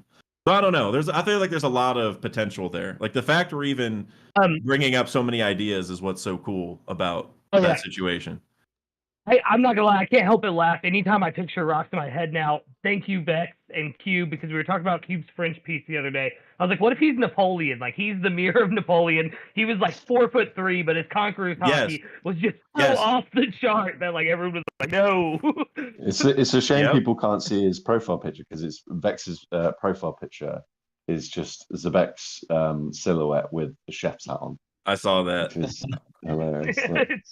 Team Smokey, so Grand Line Down. That's our yeah. doctor of the last arc and our emergency food supply, and he's been in the chat in and out. But yeah, he cooked this one up for me. Man, you said you said Smokey's the doctor. Yeah, Dr. Vega smokes, and he's also emergency food supply. I know, man. I bet he's also the botanist. I'm not. I won't. that ties to his medicine. He's proficient in herbalism. Hey, shout out to Merch Hunter Ricky, friend of the channel. What's good? Thank you for coming in. One of the goats. Absolutely. That's my guy. Big fan. We're gonna have to get you back on and spit more devil fruits. Me and Lucas have been cooking up some ideas we want to throw at you, but thank you for coming in, my guy. Yeah, for sure. Man, this stream has blown my mind. You guys, like y'all have been cooking so much. In the chat as well has been just Chat is popping. good, Like yeah. 3Day, thank Yeah. you so much as well. You are Yeah, One of appreciate the it. one of the biggest unbelievably goated. goats. Oh, The Yeah, true queen, for the true sure. queen of the server. W's in Actually, chat for 3Day, everybody. yeah, Please. W in the chat. W is in chat for Actually, 3-day. I'm gonna add a gear piece question. It's something I brought up to Denden and Lucas this week, and it connects to gears and fusion. Which I was starting to think when I saw the spoiler of the stick or dry fruit. I found it very interesting that they use the first iteration was stick with if you live in Europe and there's more manual cars, it's a stick shift, which I find very interesting because we also call them gears instead of stick shift. And I'm wondering if Luffy's gears are symbolizes because we have gear second, then you have what you do gear third, then you have gear fourth that seems to be mixing up both of them and connecting with hockey. So I'm wondering if the gear stuff, like and when we're talking about Longling, or Water 7 or Wano, there's this concept of fusion. They started doing different stuff and then they found a way through nature, through hockey or some stuff to, for those inventions, which could have also come up with, that's how Devil Fruit could have come up later on. And to an explanation, Wapol literally has a fusion fruit, if you think about it. You eat Well, stuff and merges together. you really have me thinking now more about Punk Hazard because remember Law said I broke the gear after he sliced all the sad liquid that makes smile fruits. And Yeah. and tying it back to some of the underworld stuff that happened on an island that was half ice, half fire, like potentially symbolizing like the real world in a way, like in the middle of the underworld and like the sun or whatever, I guess you could say. And so like the meaning of just like gear in general, I'm wondering if Oda's going to keep diving more into that. Like is there, because also Sanji broke a gear in the Arc Maxim, which like NL has a million ties to Emu, right? So there's another thing. Like for instance, when Law said I broke the gear, is that like is that a symbol like in the future we're gonna break the gear of how real devil fruits work? So then like the powers go away, and you know what I'm saying? Maybe that's what turning long ring because that's the one thing I'm confused about. Because like I said, I don't know why, but I diehard set that they're going to turn long ring long land, and I don't know what it's going to do, but maybe that's what it does. Maybe it breaks the devil fruit's wills or something like that. Because long ring long land is intrinsically tied to Luffy as well. Just looking at it, you can tell it was affected deeply by some devil fruit, and that's why everything's stretching. That's why everything's Well, so it's like it's a 10 pointed crown that's probably like really tall, just like with the way islands work. Like it's probably like a big, from sticking from the bottom of the ocean straight up, which like Emu's crown is kind of similar to that. It's not 10 points, but it's like a really tall pointed crown. What if that is the crown of a giant stone statue emu that is like in the planet and like They also made a Do you big guys point know? about having like islands that were completely sunken and don't resemble what they used to be. Like they had a whole Yeah. they had a whole part in the early part about that. Yeah. Dude, Yeah. Frank isn't even to Wano, and he's sitting here predicting stuff. Like, I'm not. I'm just saying Actually, you that gotta they cover your reference ears, man. they reference stuff being hidden by water way early, and then they Yeah. did it again in freaking Ennie's lobby. that's Or why the Water thing I 7. leaned was the Water Man, they- 7.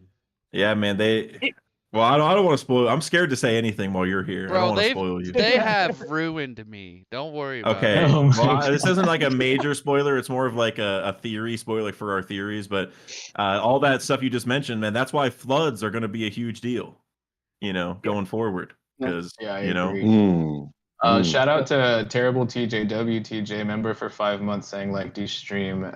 Thank you so much for being Yo, here. That's- Teach. one of the Go check him out on Yo, TikTok. Another goat. Yeah. It's the petting goat. zoo today.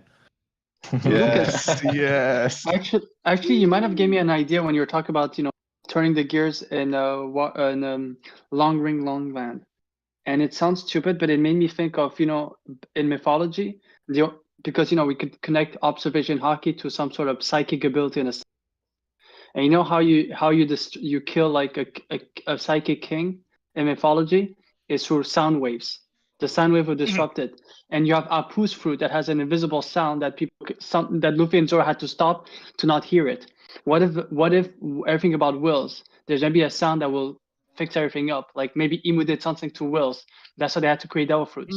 Maybe that will just fix everything up, disrupt the whatever they did. It could connect back to voice of all things.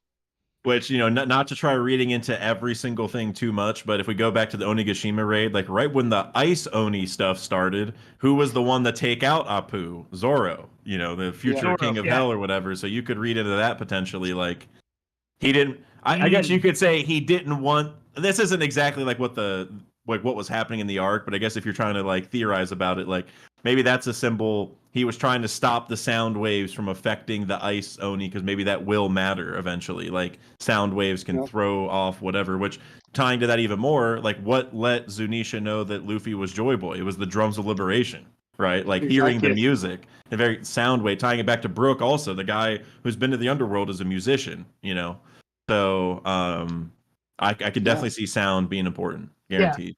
Yeah, sound is definitely going to have a big part of it, especially how much Luffy, like, obviously the gears are important to Luffy, but musician was just as important to Luffy. The first thing he said number right one. Got Zoro, number one, we need a musician.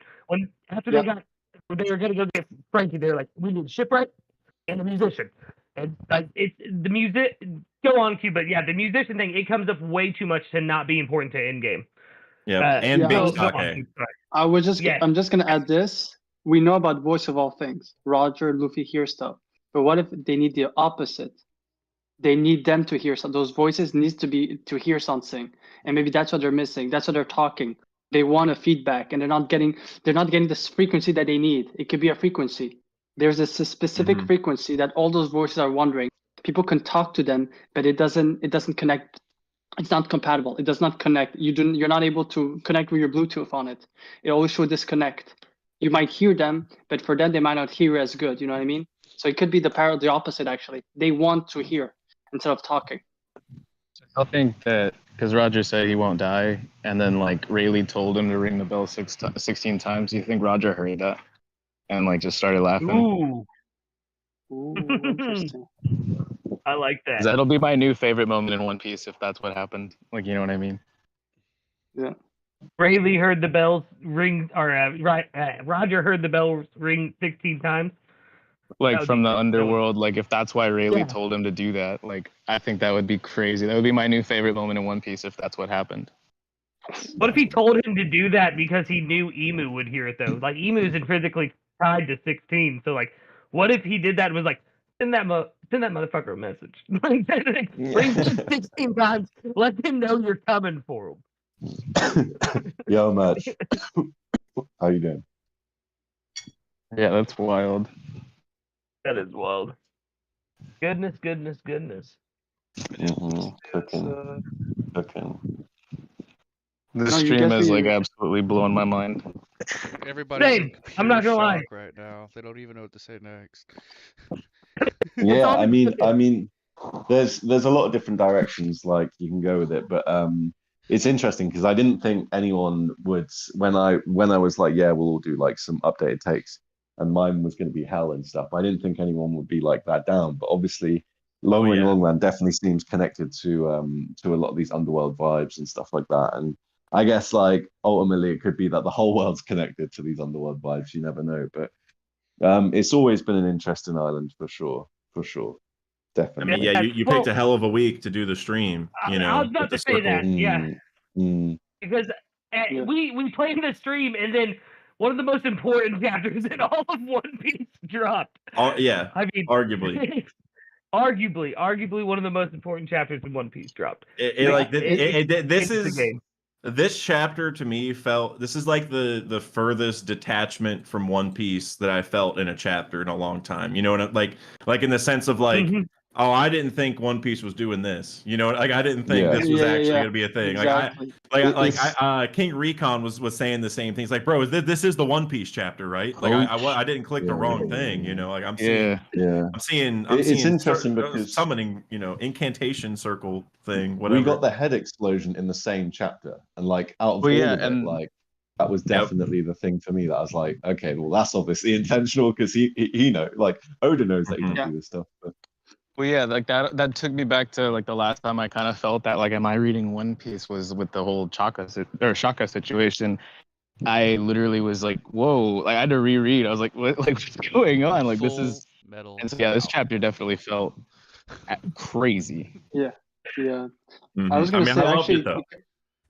Mhm. All about it. Insane. Mhm. it also because I was thinking of like it's true that we're doing this stream just 2 days after getting a lot of prayers incantation in a chapter, which makes me think of the parable of Longing Longland. It's just after Skypiea, the arc where we saw flashbacks of people praying onto Yep. the ground and praying to this thing that they call the sun god. You know what I mean? Like it's the parable. Yeah, it's like very And also interesting. Longing Longland just appears after that arc. I and don't think it's a coincidence. And where did they go after that? Like, so, I think it might have been Yukub already mentioned that Aokiji froze the water and stuff later Yeah, on. yeah, Like, okay, so ice is introduced, but then also, Yeah. then where do we go? We go to Water 7 / Ennie's Lobby, where there's a whole exactly. ocean that goes all the way down to who knows where. So it's like we went from the sky, like heaven-ish type of thing, and met a god or someone who called themselves God. Then the Long Ring Long Land, which has all these connections we keep talking about. And then we find a Mhm. giant hole in the ocean that goes all the way to the bottom, or at least we can, maybe, who knows how far, but probably. So it's like, huh? What's Oda telling us with that? I Like mean, what? one thing we haven't like discussed is the Zunisha situation, right? No. No. Like Zunisha has very, very long legs. And the True. timeline of Zunisha and of Zoe and Shandia, all this stuff seems to be about between 1,000 and 500, 1,000, between 1,000 and 1,500 years ago. So like they all seem to line up. It's possible that like there's other connections to like there's a lot of connections to Jaya around that time as well. But like yeah, they all also tie to Longring Longland. So do you think it's possible that Zunisha grew up around Longring Longland at all, or I mean, I do like we that even think idea. Zunishans from the planet? Or... I was thinking that like what would like it's called Mount Fuji, right? At Wano, what would Yeah. that look like if the borders were taken down? Would it look like Long Ring Long Land? Well, I mean, we Mm. did see like a image of it, like whenever Sukiyaki was talking about like old Wano looked like this, then the borders were put up, and now it looks like this. Like we saw like a transition, and I don't think it would have looked like that. I don't think. Interesting. I also find it interesting because you're asking if they looked similar, but we do have a castle in this world, Pangaea Castle with the name Pangaea, the one continent, and looks just like Drum Island, drums of liberation. I don't think it's a coincidence that those two castles are parallel to one another. Like I think I like there is that. this thing that separation. Like I think the concept of Pangaea, that one continent and the drums, was one thing, the Ancient Kingdom. And I think so. That's why I do see that. I'm not saying all of them, but I think Wano and all of them for sure had to be part of this same one land before it got separated. You know what I mean? It's like it's too much. Getting the drums, liberation in Wano, the drum island looked just like Pangaea Castle. The word Pangaea. Yeah, I feel like Oda's trying to tell us something. And The then naming. Cube, just to piggyback off what you're saying, me and Cube were in Sure. DC the other day talking about this, and we were bringing up the point that Blackbeard went to Drum Island to look at that castle first. And my thought was, what if Blackbeard went there thinking it was the castle? Because he's obviously looking for something at a castle, in my mind. And he thought that might be where the giant freezer was before he realized it was at Marie's Wall. Because we don't know why he went to Drum Island at all. We don't know if it was to Very recruit somebody. interesting. Could be Q. He could, you know what I mean? So like, there's a chance that he realized there was this giant treasure hidden underneath a castle. Didn't realize it to be Pangaea Castle. Went to Drum Island. Realized that wasn't going to work, and that's not where it was. And that's when he Yeah. started the master plan that we see unfolding now, which, in my opinion, is to get to Marie's Wall. And if you think about it, the first thing he did that we know in the story, after killing Tatch, story-wise, you don't know what else he did. He went to Drum Island to kick out Walpole, and he decides to become king a week after Walpole is kicked out of the Reverie. I don't think it's excluded. I think there is something about it that Walpole and Blackbeard, like there's a storyline that Blackbeard and they're using Walpole as a means to explain to his connection with Walpole. I just don't know what it is. But there is something, yeah. Mm. Dr. Lucas and I were talking about that. There is something about Blackbeard. Eyes are most likely Pangaea Castle, but he mistaken with Drum Island. It could be because of the freezer, because it does make sense. Drum Island compared to Pangaea Castle looks like it's iced up compared to Marijoa. So it'd be an honest mistake. Mm-hmm, mm-hmm. Yeah, that's Well, interesting. something I want to bring up a little bit separate, just going back to the Zunisha part that you brought up, Dan. So something I think is gotta be important with Zunisha that isn't really necessarily connected to Long Ring Long Land, although I guess it could be, is that Zunisha's role is to free the god of the underworld by destroying a giant border, right? And it had a crime in the past that it's like that the reason it's doing what it does now and like it's supposed to accomplish this goal in the future is because of something it did in the past.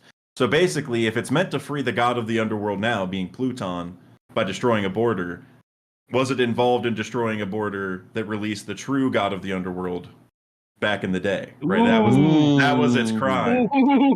Like its actual crime. Like, so we talked about like Punk Hazard as like a kind of a parallel with like the ice and fire, like maybe the ice of the underworld and the fire of like the sun of the real world.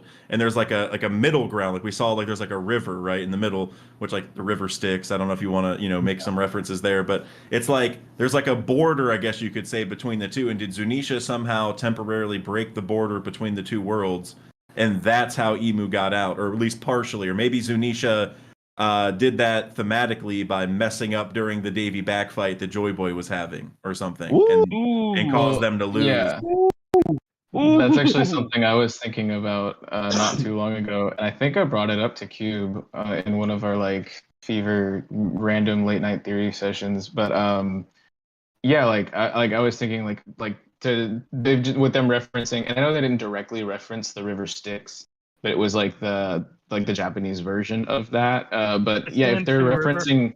Yeah, if they're referencing that kind of like mythology, and we know that it goes pretty deep, and that obviously like with Saturn and all of the rest of the Gorosei's names being revealed and whatnot, there is a bit of Greco-Roman, like influence with some of this. And I was thinking specifically about Tartarus, and if there's god fruits, are there Titan fruits?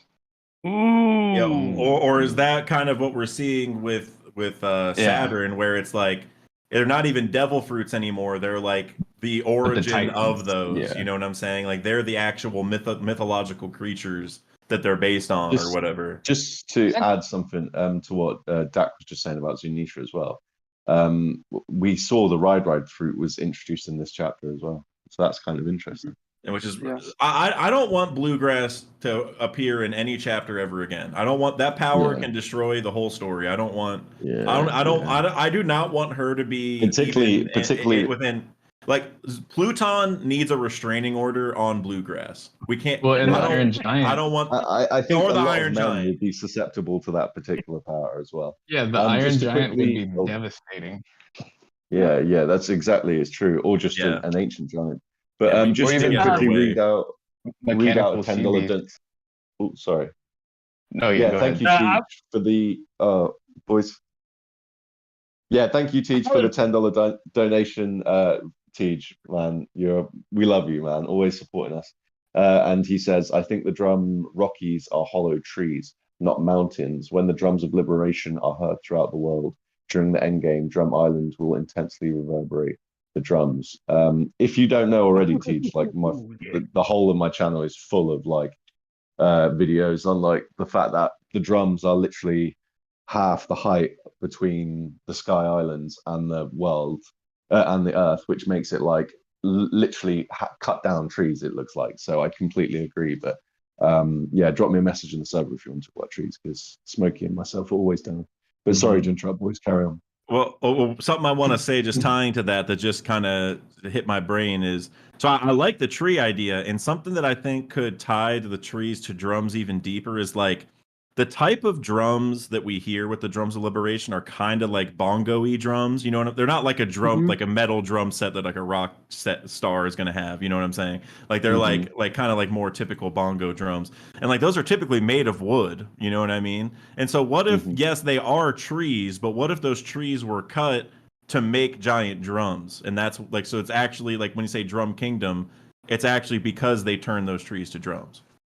I think personally, the way Oda writes, like with the whole light and dark and stuff, I personally think there is an element of that to it, but I believe that I believe Joy Boy went back the other way down the Grand Line that Luffy's going currently, and I think he went from the Sky Islands down to roughly where this part of the world is, and then he cut like Drum Island and whatnot, and then he cut down the trees because of tree fever, and he knew what to do.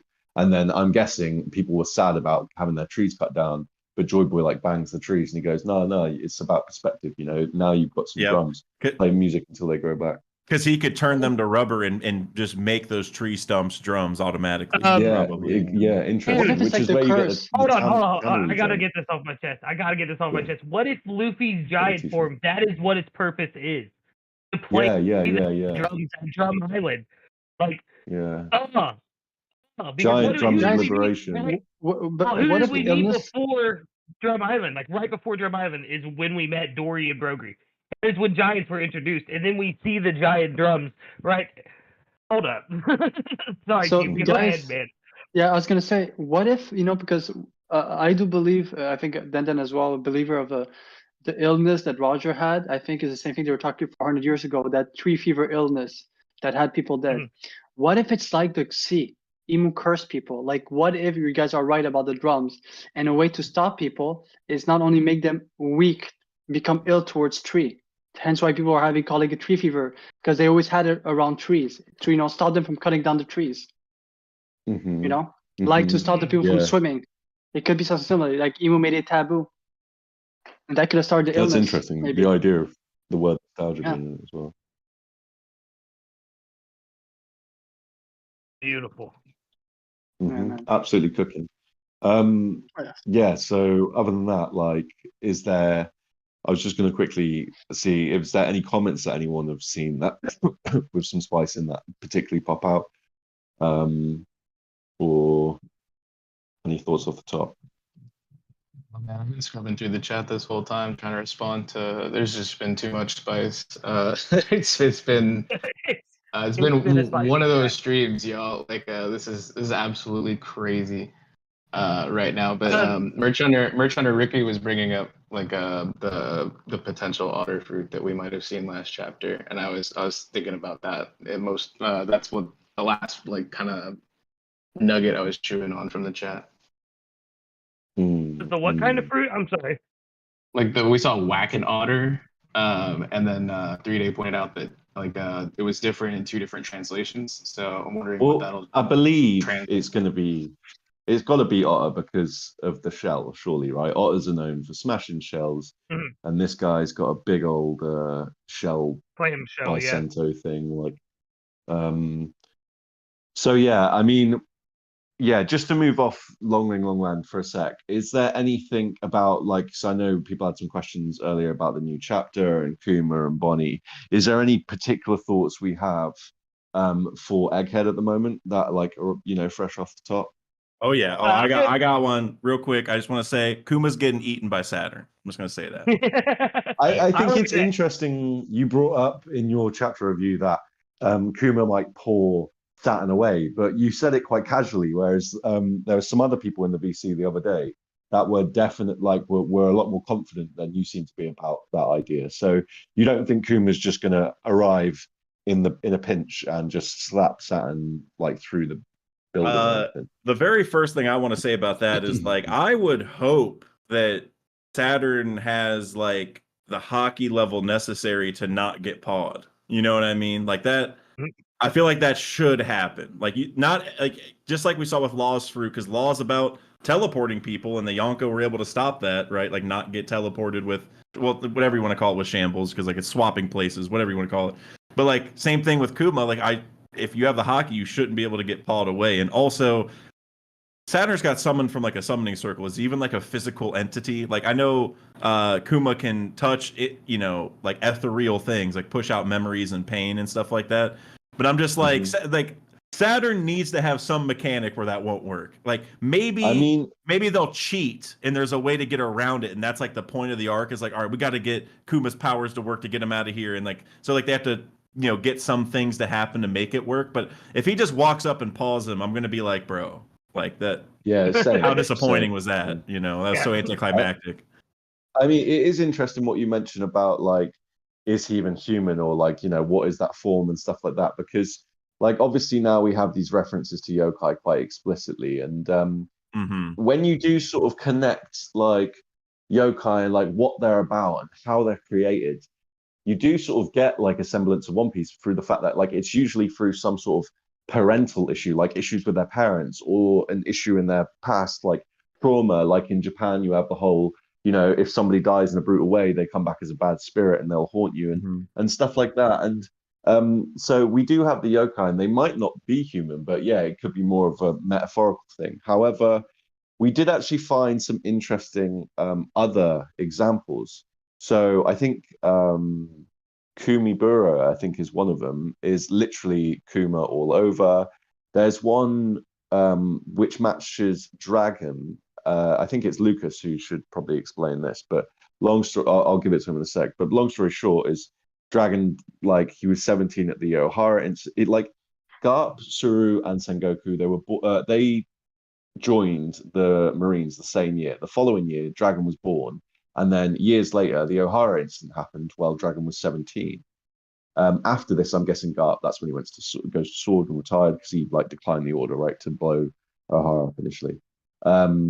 And then the next year, the following year, Dragon makes the Revolutionary Army. So there are some interesting ties to that story and a particular yokai. But yeah, Lucas, I'll let you explain that because that's your piece. Yeah.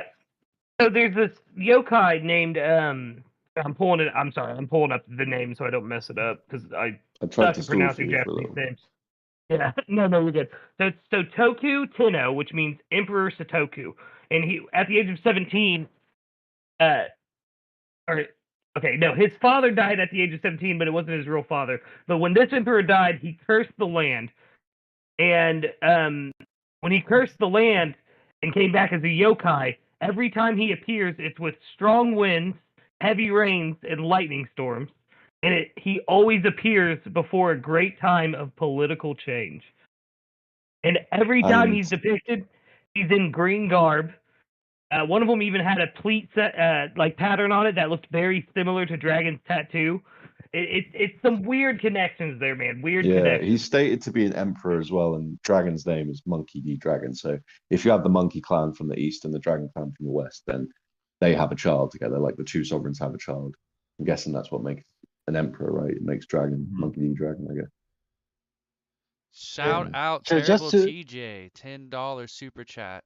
Since Gorosei are about balance, what if the fives in the pentagram are magical numbers that represent balance, and if one of five Gorosei died, their balance could be thrown off? That's true. And Ooh. what was Dak saying earlier? Ooh. If you've got a balance of fives, what does that mean? Two fives, which makes 10, which gives you Mhm. long ring, long land, right? So Mhm. it's a yeah, very interesting idea that yeah. Yeah, the summoning circle. I Thank you I for the would donate, TJ say Legend. yeah, TJ is a goat, guaranteed. But I will say, Yeah. TJ, I don't think that's the case, and here's my reasoning why. Is I think the numbers, because I saw Michael Evans was bringing this up too. I think the numbers correspond to which planet they are. Saturn is the fifth closest planet to the sun, minus the Earth, like in our solar system at least. And so, even though like the One Piece solar system works differently, I think that is probably just Oda's way of saying like each creature that we're seeing, which like we call the Gorosei, but like we're now learning who they really are. But I think each of those creatures just have a number assigned to them. So like each summoning circle will have a different number. That's just it's not like a set, or it's not like a collective thing. Like we call them the Gorosei, like they're a set, five things, but maybe there is a 6, 7, 8, which like those could be the ancient weapons or have some connection to the ancient weapons in some way because they are the next planets in the solar system. But like maybe there's just a bunch of creatures that just correspond to different numbers because like you need a different number to spawn something different. Like if every I summoning circle one was the thing exact one same, thing it would. I do want to just interrupt with, really sorry to interrupt you, but You're there good. is something in Japanese called a gobusei. And this is where partly where the Gorosei will get their name from. And a gobusei in Japanese is a type of five-pointed star. So it is interesting what you're saying. And Michael Evans sort of said something like maybe Saturn's the fifth strongest, and the next time we see it will be four because he's the fourth strongest. But it is possible, I think, that they might, like the circle itself might be the five rather than Saturn. So all the summoning circles might have a 5, but I am open to like both ideas. But sorry to interrupt. I just thought the Japanese. No, you're good. Well, to back up Dak's point too, like because you and I didn't talk about the other day, if Top Man's name was actually like just being very blunt about it, that his position is the top. He is the top man. So if he had a 1 in his circle, it would make the most sense, especially with Mercury being the closest to the sun. Mm-hmm. So I like the idea of the changing numbers within the circle a lot, actually. Like, Yeah, but I don't think it's like power level or hierarchy. I think it's literally just like with Vegapunk satellites, there's no hierarchy, right? Like it's not like Shaka is better than number 2. They're just different, right? It's just the order. You need to have some kind of order. And Oda's like, all right, how am I gonna like order these guys without making it seem like one's stronger than the other? Oh, I'll just associate it with the planets, so it's just an order. And then it's almost like trying to go like in like numerical, or like how sometimes we do alphabetical, so there's like no favoritism in like the listing of things. It's like probably the same idea here. Like there's no favoritism. It's literally just like I need to number them somehow and separate them, and so they're all different creatures. And so is there 6, 7, 8, 9, 10, 11, 12 like other creatures that Emu could summon, but he only chose these ones for like his alliance or whatever? I don't know. Maybe, and maybe there's like other ones that he hasn't tamed, or maybe he wanted to, but like the Ancient Kingdom stopped him from getting the rest of them. Like who knows where that could go? But yeah, I just think they're probably just they're just the planets, and it's not like a power level. It's just they needed some order. They had to. Yeah, but as you were saying about the ancient weapons earlier, and like obviously like everyone hears Pluton and they think Pluto, but really Pluton was the god of the underworld, right? Like and so like it could be, it was the god of the earth. There was earth, sea, and land, so like it could be specifically referring to the earth. And I think the thing about Saturn is that if Saturn didn't exist and its gravitational pull wasn't where it was in our solar system, and then the asteroid belt never would have been technically made, and the Earth would have been like virtually ripped apart. All of the inner planets would have virtually been ripped apart to shreds. Saturn is like one of the most crucial elements in our solar system as like as a guardian figure of sorts, and it's the whole reason why we have an asteroid belt, more or less, like to simplify things way down so I don't have to go on for hours. But that's why, like, to feed into an agenda that I know my man Cube and Lucas are kind of on, is that I think that that something else is going on here, and this chapter kind of shook it. But I've been thinking for a while that Saturn is definitely not who he seems, and I'm thinking that something's fishy about Kizaru and Saturn is the thing that I've been thinking for a really long time. And I know that Lucas is getting hyped about Kizaru as a turncoat theory. No, but I always get hyped on it. I'm gonna jump in because Lucas and I do agree on it. We're not saying turncoat. With the same time of Lucas, I just said turncoat. I've been saying for 2 years that Kizaru's thing, and now the reason why I'm convinced of it is we've met Stella. We've seen how he's a blabbermouth. We know to some extent Kizaru is close to him. Why would Kizaru even ask Saturn if he's ever met Dr. Vegapunk? I mean, he would have guessed like he knows the Gorosei to must, and like, why ask that question? Then the other guy says, I only met Dr. Vegapunk once, and we see that cover, so that's years ago. But now in that last chapter, it seems that Saturn was talking to Vegapunk in that flashback. You know what I mean? Like there's something weird that it seems that that discussion between them, is strange they were both lying. They were both lying to one another. Kizaru does have history with him. It's like me saying, oh well, I don't have an example already. That's embarrassing. But yeah, but it's like me saying to someone, like I don't really know at all. Oh, do you know anything about this person that I know really well? It's like that's the wrong way around. Yeah, and the guy's a blabbermouth. There are some things I do want to whiz through as well. Like, also, I do want to quickly talk about like how do we feel about the shadow? Dak, is it 1072? Is it 1075 with the shadow that Shaka saw? There's so many S's. Yeah, this guy's got it tattooed on him somewhere. Yeah. Well, I had to find it. It took me forever because I thought it was like early 1070s. I was like, in my mind, I was 100%, and I had to keep looking, and then eventually, it's in 1075. Yeah. But that actually, And that actually leads to like a question that's very closely related to it, but I wanted to ask you guys, do you think the form that we just saw on Egghead that like we're calling Saturn, is his human body still on the ship right now? Like did he summon that is where I was separately? going. Yes, because This is where I was that would 100%. answer the shadow question. Yeah, And it would also 100%. explain why we saw this weird panel of like Saturn sort of closing his eyes, kind of. And there was, Yes. when I was doing Dak's edit, like, and I was hearing him talk about that, one of the things that stood out to me is there was no background drawn, something that is very rare for Oda in that situation. Yep. So why would there not be a background drawn? Is because that would obviously explicitly reveal where he is. So I think it's a genius idea, and I'm surprised like more people aren't talking about it. Yeah, I appreciate that, man. It that's been standing out to me for a while. Is just like, you know, the whole, I get people call it astral projection. It's a little differently than that, I think. Like I think of it a little more, but it's like that mechanic that we saw for summoning. Like that's not what transformations look like in One Piece. That's not like you're summoning a totally different being. And so I can definitely see Saturn still being on the ship right now with his eyes closed, like limp, because he's like using his mind to control this thing. You know what I'm saying? Like that, like he almost just like dipped out of his, you know, like one unit and like uploaded to a different one, I guess you could say. Like his shadow maybe left his human body and went to control that thing. That's where I've been at with it too, man, because I think for sure, like, it's got to be, if it's not a devil fruit power, it's something else entirely, which is what I'm thinking because of the summoning circle.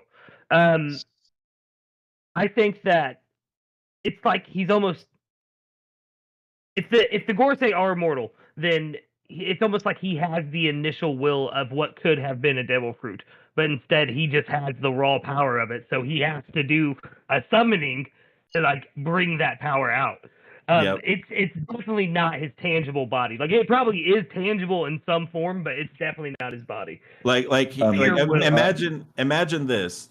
That being that we saw, like that is the real Saturn, and that being that big spider thing, let's say its shadow is what is controlling Saturn's human body this whole time. So whenever Saturn wants to bring that thing back, or that spider thing, which is Saturn, wants to like bring the spider form out, then he leaves his human body behind, and like the shadow goes over and summons the real thing. So it's like, because I think the real thing are the creatures we're seeing, and the humans that we're seeing are like puppets that these creatures are controlling. You know what I'm saying?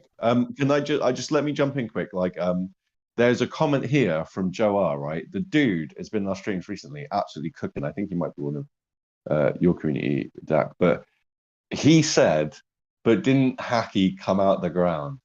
That is so interesting because it did. And Haki is a physical manifestation of will, like the non-physical. And it come out like Shanks's did. So yeah, man, I think it's such a sick idea. Like the puppet has gone to sleep and the real version's coming out, and that's why we needed the summoning circle. Yep. You guys Which is a yokai, a demon, a devil, you know? Yeah, that's what I was about to say. Is that's why I keep bringing up the fact that like maybe like instead of being a devil fruit, he's just a devil. It's the pure form of the will of the fruit. I completely believe this. Yes. I don't think he's got a zone. Like he is a zone, right? It's not that if that makes sense. He doesn't have a zone, he is one. Like I can buy that. So like, because like I saw someone else bring up, and a lot of people have been saying this, like, oh, he has like the God ribbon, like he has the same kind of thing that we've seen on other awakened zones. And I'm just like, but okay, so he's just make him the creature then. You know, it's not that he has the fruit, he's just that thing. He's just, it's not, he is an awakened zone in that he just is the creature. Like the awakened leopard thing that we're seeing with Lucci, is just that thing, like what that leopard itself that he's based on, that's what we're seeing. Like if they summoned Sun God Nika instead of Luffy awakening the fruit to be Sun God or to be Joy Boy, it's like they summoned the thing that the fruit, you know, is made it's like old ones vibe sort of thing, Lovecraft. Let me just real quickly let me just say one last thing. People who are talking about the black sash that's going around him, I think it's important and it's interesting to look at the fact as well that like the black sash is over him on the top like we usually see, but under him is this big white beard now. Like his beard's gone from just a short one to a big white beard that looks like Luffy's hair when it changed color to white to Nika. So Yeah, but anyway, sorry, Bex, you carry on. Yeah, no, on that same note, yeah, I was getting like Sulong Nekomamushi vibes from it, kind of. But no, I was thinking like what y'all were saying Yeah. earlier, you're not sure if that's the real body or not. Like it kind of reminds me of Perona's fruit, how she can like astral Thank you. project. There you go. Yep. Yeah. And I was that's a beautiful connection because that was mentioned already. Like Luffy made like a little joke about it, kind of like not knowingly, but yeah. Mm-hmm. I'm gonna Also, jump in like- because Oh, go I'm on. gonna jump in because you're talking about Perona. I was gonna bring it up. There's something people don't realize about Perona because I've been saying it a few months. I think Chulabarki and Peldan explained how they created Void, how they made the Void Century created elephants. If you take both of them together as one arc, it explains it. For me, I kind of see it that way. I would like to work on a fear on it. But there's something interesting that Perona said when one moment when she summoned her ghost, and Usopp asked her, "Where does they come from?" She says, "I have an access to a network of ghosts." Vegapunk mentions a network. He wants to create his own network. I think Imu long ago summoned the yokais and had access to that network, which is the Gorosei. It could be that because I think that's why they mentioned the horror and why Vegapunk mentioned the concept of a network of information. Yeah. What if Imu did the same thing with I yokais? like that idea when you like look at it with the concept of the underworld that there is in like Dressrosa and One Piece, right? Mhm. It's like that is so Oda like to have this underworld, but it's like they have no idea that the underneath it like there's a real underworld. Yeah, exactly. And Yo, also, Eric, my boy. yeah, How I'm you about to doing? say major shout out to Eric for showing up. That's what I was about to say. That's My guy. boy. One of the A1 goats for sure. Yeah, goated. Yeah. Like, Oh my guys, that at the beginning of the stream, if you would have asked me if it was all directly tied to the underworld, I'd be like, probably not, but I'm convinced. mhm. Between Yeah. you and Oh, Dak it abs- Linden, it's absolutely tied. The Faustian deal, I was already on the right track with that, but like it just makes too much sense to not be tied to the underworld, especially with the summoning circle, especially if he's using like a human body as a puppet. It's too much. It's too much. So, Too much similarities question. to it.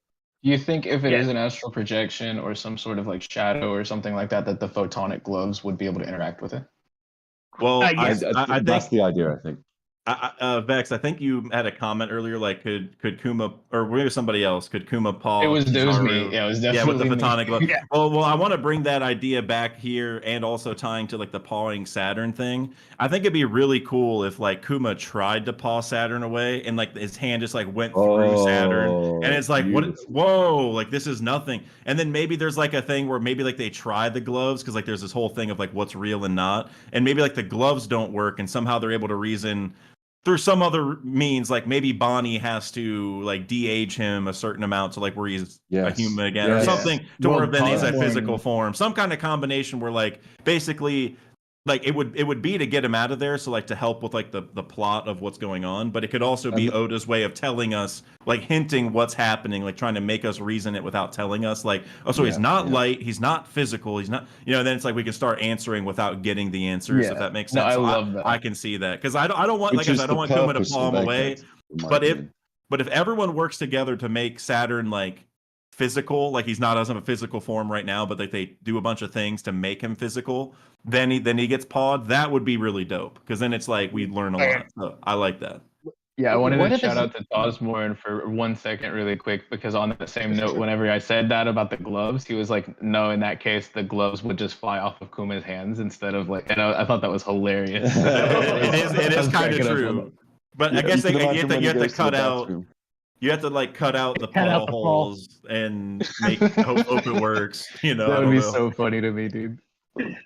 It's like every time he taps the bottom of the bottle of sauce, it just like he gets way too much sauce, just like the rest of us, Like, I'm sorry. Go ahead, Cube. I cut you off. So- I just wanted to throw Yeah. that out.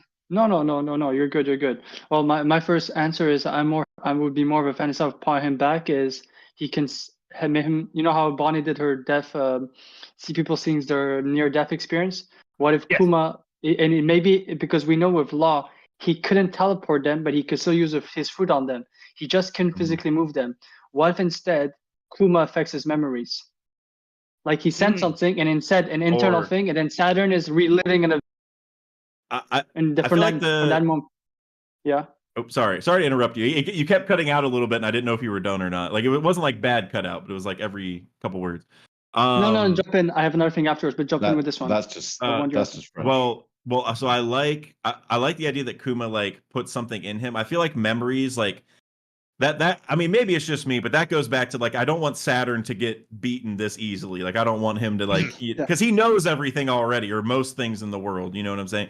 But I like the idea that he's imbuing something. So tying back to like is this like astral projection or whatever?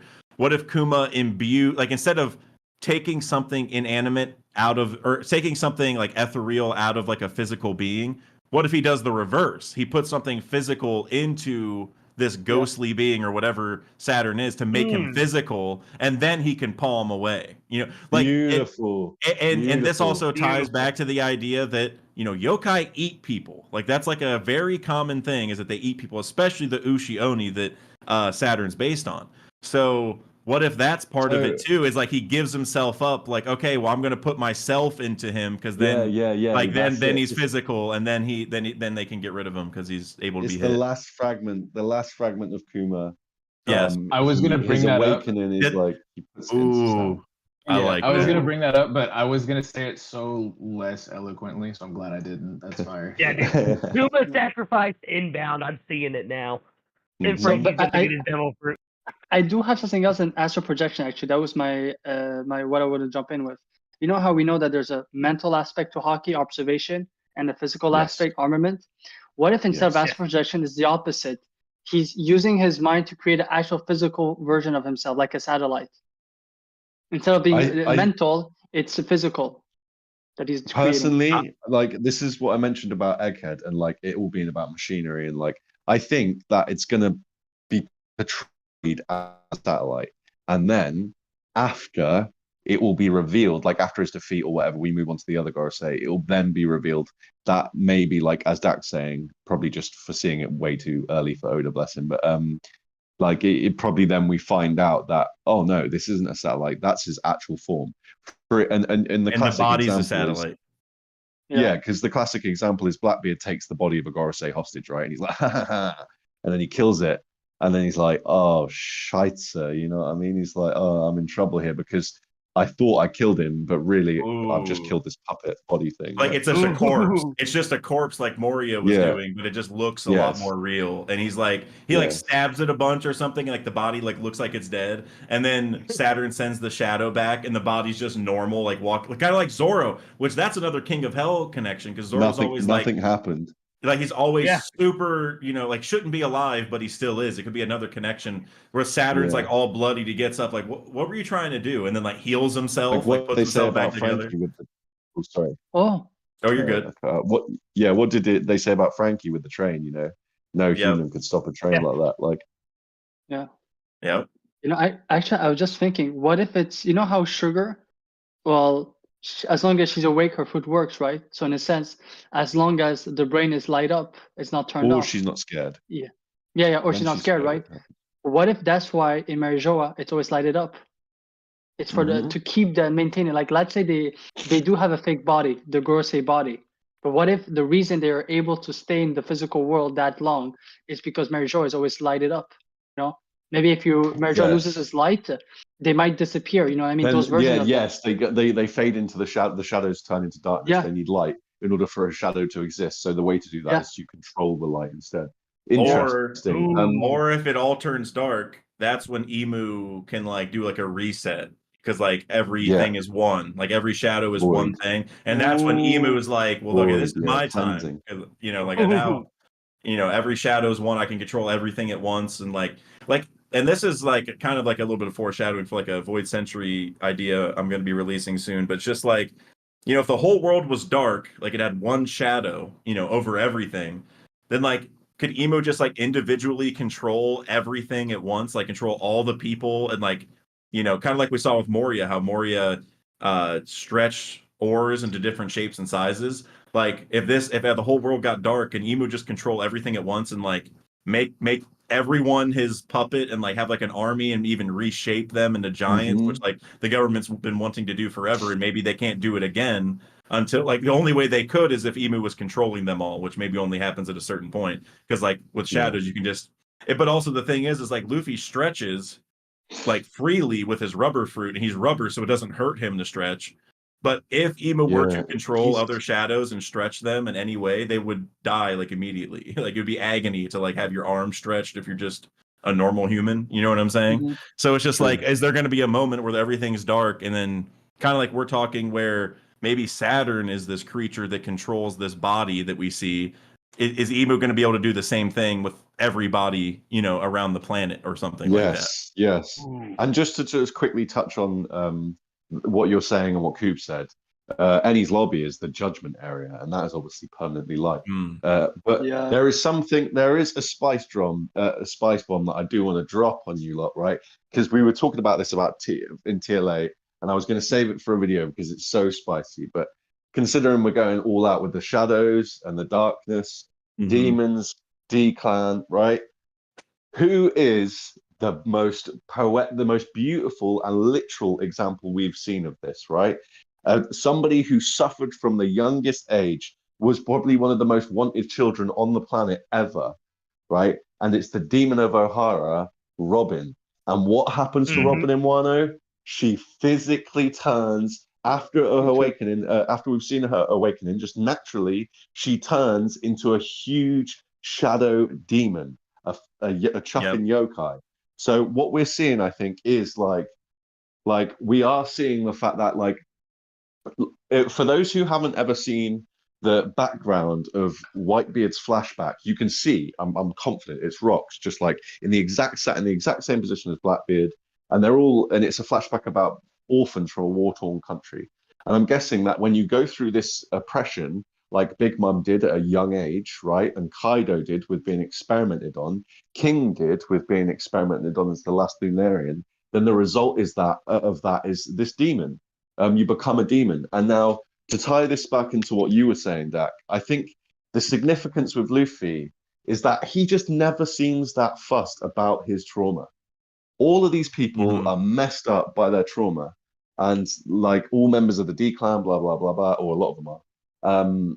And Luffy just doesn't seem to be that messed up. So maybe what makes Luffy so special and what makes Vivi so special is that these two will never become yokai. Does that make sense? They'll always be pure. Vivi's been through all that Mhm. shit with Alabasta, and she still I will go like ahead and. that. I like that a That's lot. interesting. Sorry, I'll leave that there.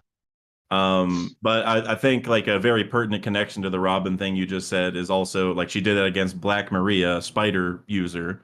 Right. So like and also Black Maria for some reason has horns. And so there's another she looked just like Saturn, basically, a spider with horns. You know what I'm saying? Yes, So there's a and lot there too.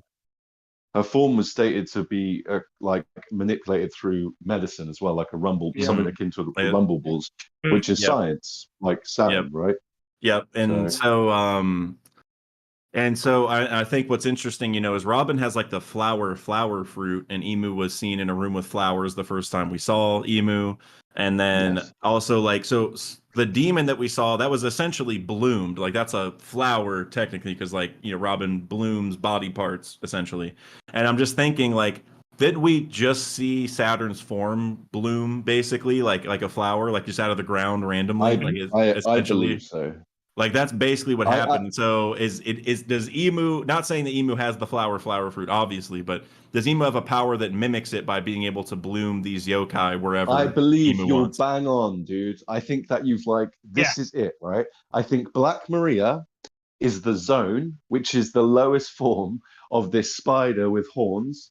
And then we Yep. have Saturn, who's this like, oh, rah, he's a real version, right?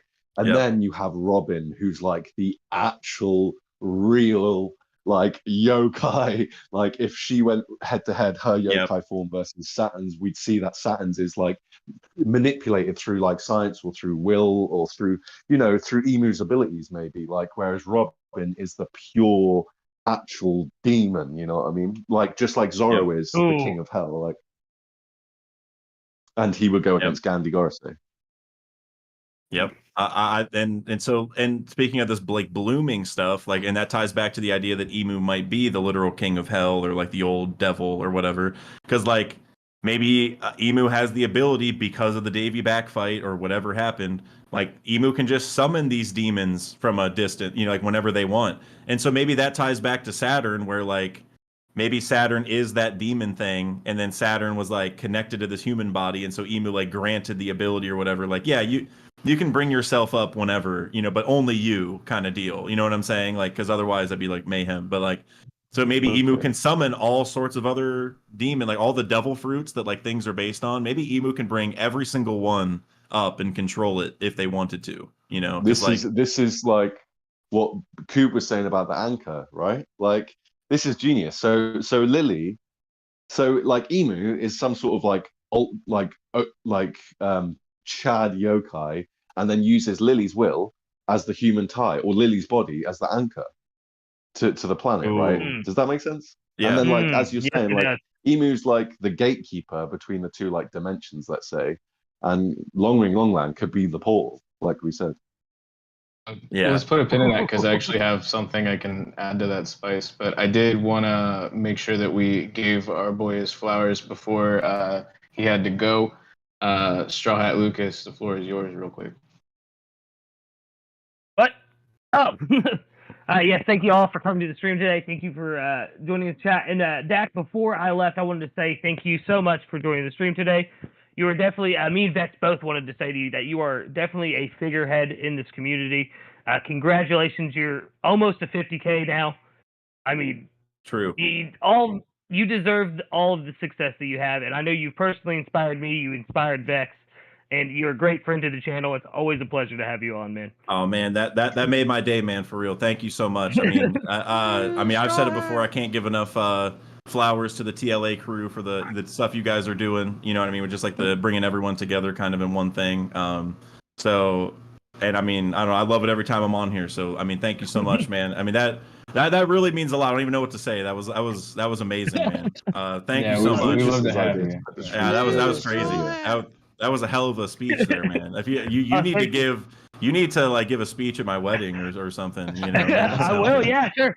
I'll Yeah. sing Bing Sake for When you. you marry Lucas. Yeah, that'll happen Yeah. one day. Yes, I do have to get off stream right now. They call me Big Dad in the community for a reason. I've got way too many kids, and my wife needs help with them. So I will see you boys again next time. Thank you to chat. You all have been cooking. We've all been cooking in here. I think we need somebody else for the cook. So Dax, watch out. I think Dax after your job here with all this Oh, spice man. melange, man. All right, later, guys. Have a good rest of the stream. Okay. Hey, Have, Thank you, have a Lucas. great Much weekend, man. Thank you. Yeah, everybody go check out Straw Hat Lucas on For sure. TikTok. Some goated content, really, really great stuff. Not just One Piece related. He's got really good stuff coming out like pretty much every single day. We love our helmsman here. But Dag, And he's if we just a have you good for a little dude. bit longer. Yeah, absolutely. Yeah, I love One of the Lucas. best of us. But if we have you for a little bit longer, y'all were talking about maybe how if Emu, Den just spoke on if Emu was like maybe like a portal to that, and like we were referring to old ones earlier, and in like the Cthulhu mythos, there's Yog Sothoth, which is specifically they're referred to as like the doorway and the key Aurelia. in between the Cthulhu mythos and like the actual like Okay. corporeal plane. And like if Emu was something like that would be insane. Yeah, I Yeah. mean, it's interesting because shout out to Joe R again in the chat who mentioned it's funny that you say that, Vex, because just before you said that, he commented saying that Emu might not need the summoning circle, which is interesting because the Gorosei, the Saturn one, had the number 5 in. There's 5 Gorosei. That's not 6, right? With Emu, so maybe Emu has like. Maybe Emu is a portal, or like maybe that's her fruit, or like maybe that's her ability or something. I'm So, thinking, like, so we're talking about this portal. Like, what if that literally was Long Ring Longland, and like them messing with that taboo is what brought Emu? Like, that was Emu's circle originally, and then Emu came into the world and has been doing all this stuff. So like, Emu doesn't have a summoning circle anymore because Emu already was summoned and is here. Like the form that we see is the like how Saturn has this demon form that was just summoned. Emu yeah. may be that form of themselves already summoned permanently. You know what I'm saying? Somehow. I don't know how. Interesting. Like it's funny Lucas just left them because he said earlier about if you turn the gear, which is Long Ring Longland, it could change the tides. Now, where do we know the abyss is? Particularly in a story like One Piece, you know, in the darkness in the bottom of the ocean. So maybe that's the Mhm. whole idea behind all this global flooding and cleansing and stuff, is like because it spreads that darkness, you know, it spreads my Yeah. God. Samuel's reach. Oh my Uh, god. And the Sky This I Islands just reminds are me. obviously are super high, right? Go maybe ahead, that's why Cube. Blackbeard. Yeah. Yeah, I was gonna say, because I'm a big believer that the darkness of Blackbeard's Yami is in space, but the deep sea, the darkest place on Earth. This could explain Yeah. why maybe his will or his knowledge through his Rudelfoot is more precise than other people, because maybe like he has a will or whatever that Delfoot comes from is connected to the underworld or the closest to the underworld since it's the deep sea. If that's the case of his fruit, that could also explain Blackbeard's connection to it all. You know what I mean? With the deep sea's connection. Yeah, I completely like it's almost sorry, it's almost like Davy Jones' Locker is the Yami Yami almost, but at the same Yeah. time we have the Sea Forest where we know all of like it's literally described the exact same as Davy Jones' Locker is described. So there are definitely some interesting ties between Blackbeard, the Davy Jones, and the Davy Back fight, Yeah, because I was and actually that's the best. thinking, what if, when I do believe there was initial fruits that were manifested, then other people learn how to do it. Because I don't think like they instantly, like, they could be a thing that the Void Centuries, some people manifest their fruit, and when they realize it, they try to that's, I think, the most logical thing, a mix between nature and nurture, you know? And I'm Yeah, wondering if Blackbeard, I've been thinking about it on how he affects Zelford users. What if Blackbeard's fruit isn't something they wanted? It's not a curse, it's a consequence, a last measure. interesting. There's a balance in this world. What if when Yimu summoned the yokais, the power of Blackbeard also manifested a way to keep stuff in case those wills go to out of hand? Because he does really affect Delphoid users to a point Yeah, where they can yeah, use. What happens when you're an entity who is literally a Zoan with Blackbeard's fruit? Maybe you might even disappear. And now he keeps wanting to go to Pangaea Castle. So maybe it could be a thing like I don't know. He's like some sort of like one of the apocalypse, the Knights of the Apocalypse. I forgot their names. The Horsemen of the mm, Apocalypse. one of the four Literally. horsemen. Yeah. Yeah, it's interesting because like we're talking about this darkness and like you know if and the sea and like do you reckon devil fruits if there was complete darkness do you reckon they would even work? Like they wouldn't be able to grow, right? They've got no light. So I wonder if devil fruits are connected to this as well. Like and like because obviously when you go into the water, if you're a devil fruit user, you're pulled to the bottom, right? You're pulled to the darkness.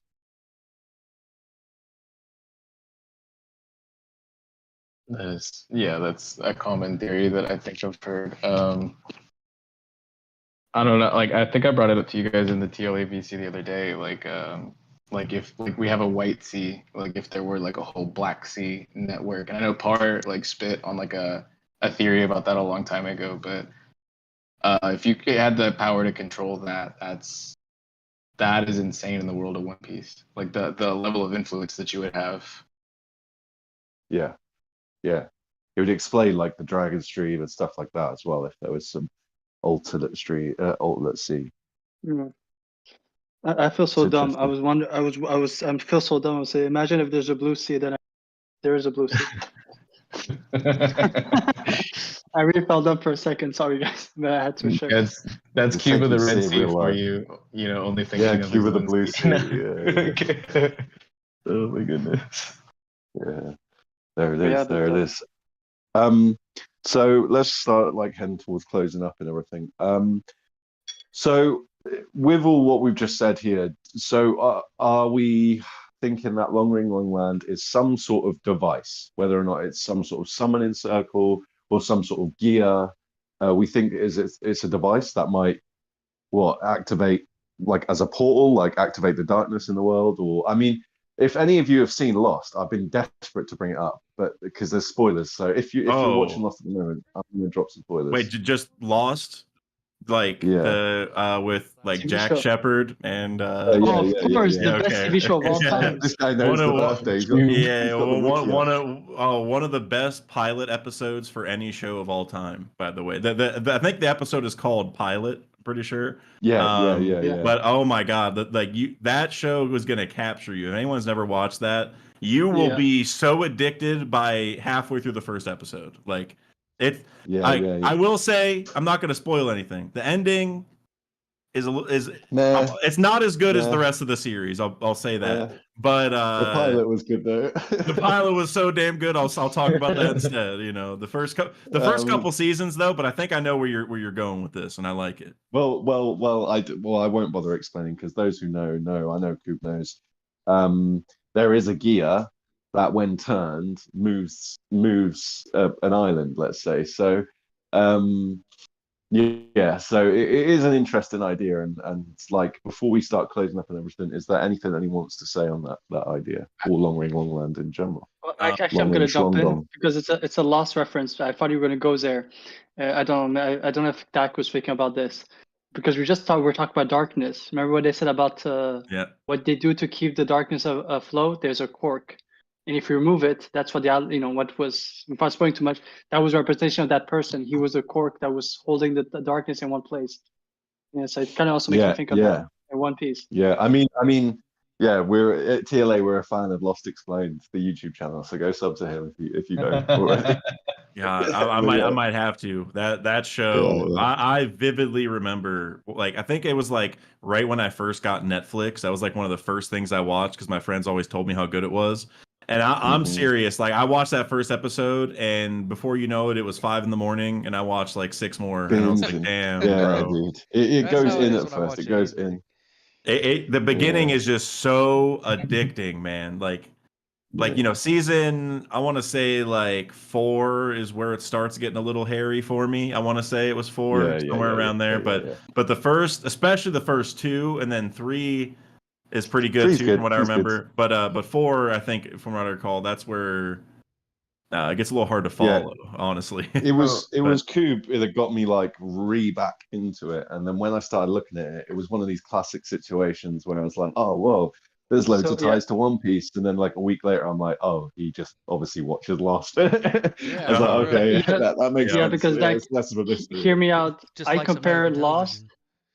Lost, Yeah, the last season for me is not as good. I agree on that, but I agree that for me the reason for Lost is people who watch Skypiea casually will not get Skypiea in Wano, and I think that's what we've lost because if you rewatch Lost season per season, you're gonna realize the foreshadowing that's very similar to One Piece. That's why I say to Uh-huh. then it's the best TV show. But if you remove the last season, just the rest of the stuff, Thank you. as you watch every time you do a rewatch, you understand the stuff better. You're starting to see Mhm. hints like in One Piece. Lost Like Stream that's why I coming told them. soon. Yeah, the Yeah, yeah, Yeah. the for real.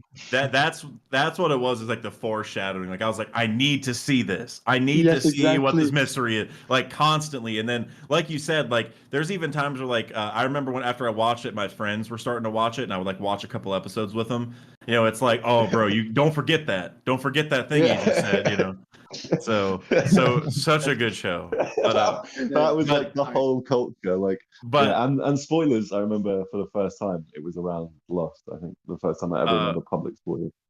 But I do want to say something about Long Ring Long Land, though. Uh, so you asked if it was a device.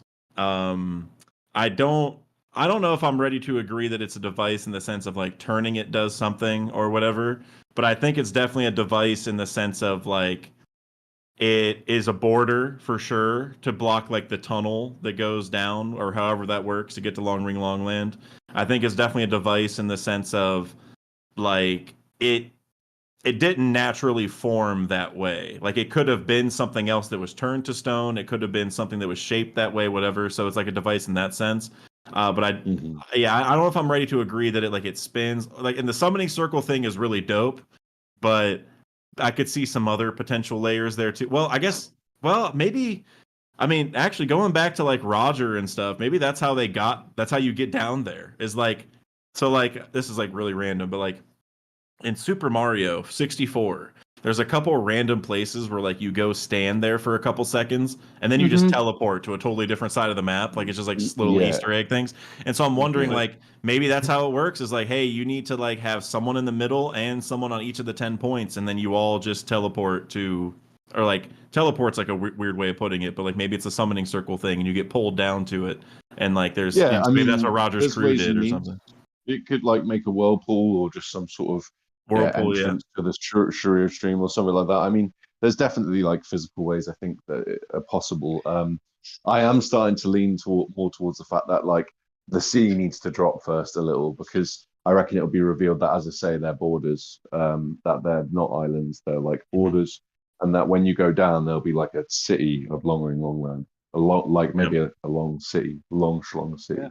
Well, I mean, it makes me think of the stomach barons, and I brought it up earlier, but like those have to go all the way down to the ocean floor, right? Like the Boyan Archipelago. Like all of those like are like kind of a similar architecture, and if one of those got petrified, and like the thing is, you also said earlier, Hyde, is that like the only thing that stretches are this and this, and I'm thinking that what if the island has been stretching this whole time because there's evidence that the water levels have risen and continuously, and that with the ebb and flow, it always seems to be at the same habitable zone where they can still do their migration every 3 years. How has that persisted so long? I think the island it's been stretching. Yeah, just like the bamboo was growing with Tanjiro. Well, it's like when Luffy was almost drowning, he stretched his neck. Like it's the same deal, right? I actually like that idea a lot. It's just been stretching to just stay a little bit above water this entire time because that's what the island does. That makes so much sense. I love that actually. That could feed into the it's too early vibe, as it wasn't tall enough, maybe, or like I don't know, but like that's my thing. Is like I thought about that. I do think that this whole stream was going on. This is what Tequila Wolf is about, I believe. Like Tequila Wolf is like a physical example of kind of similar to what you're saying and similar to Long Ring Longland. And what I mean by that is they've been building this bridge for 700 years. Now let's just put that in realistic terms. How is that not possible to finish something like that? The only way that isn't possible is whatever you're building that bridge to is moving. You know what I mean? So either the bridge at Tequila Wolf or the island that it's trying to reach is stretching or shrinking or moving away somehow. And that's why the Tequila Wolf Bridge will never be finished, if that makes sense.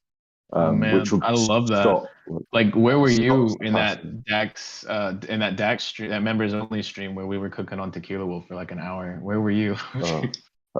Yeah, I mean, I like that. I guess I would just what is their target that they're aiming for that's moving? You know what I'm saying? I agree. Maybe the red line or something. Maybe one of the things that makes me think it is like Vex was saying about like every few months, sort of the migration idea and just preventing that from happening. Like when we spoke about it before, we said maybe Emu promised the 20 kingdoms, like, look, like even though I'm going to split the world like into 2 seas or whatever, I'll make you this bridge so you can just cross from one side to the other without having to mess around with the sea. But then the user of the Earth fruit, if that is Emu or something like that, or Lily maybe extended it so the bridge could never be made and they could never cross. But this is getting tinfoily as chuff. So. Well, you're giving me a different idea, tying it to the idea that like Long Ring Longland is always stretching to stay above ground.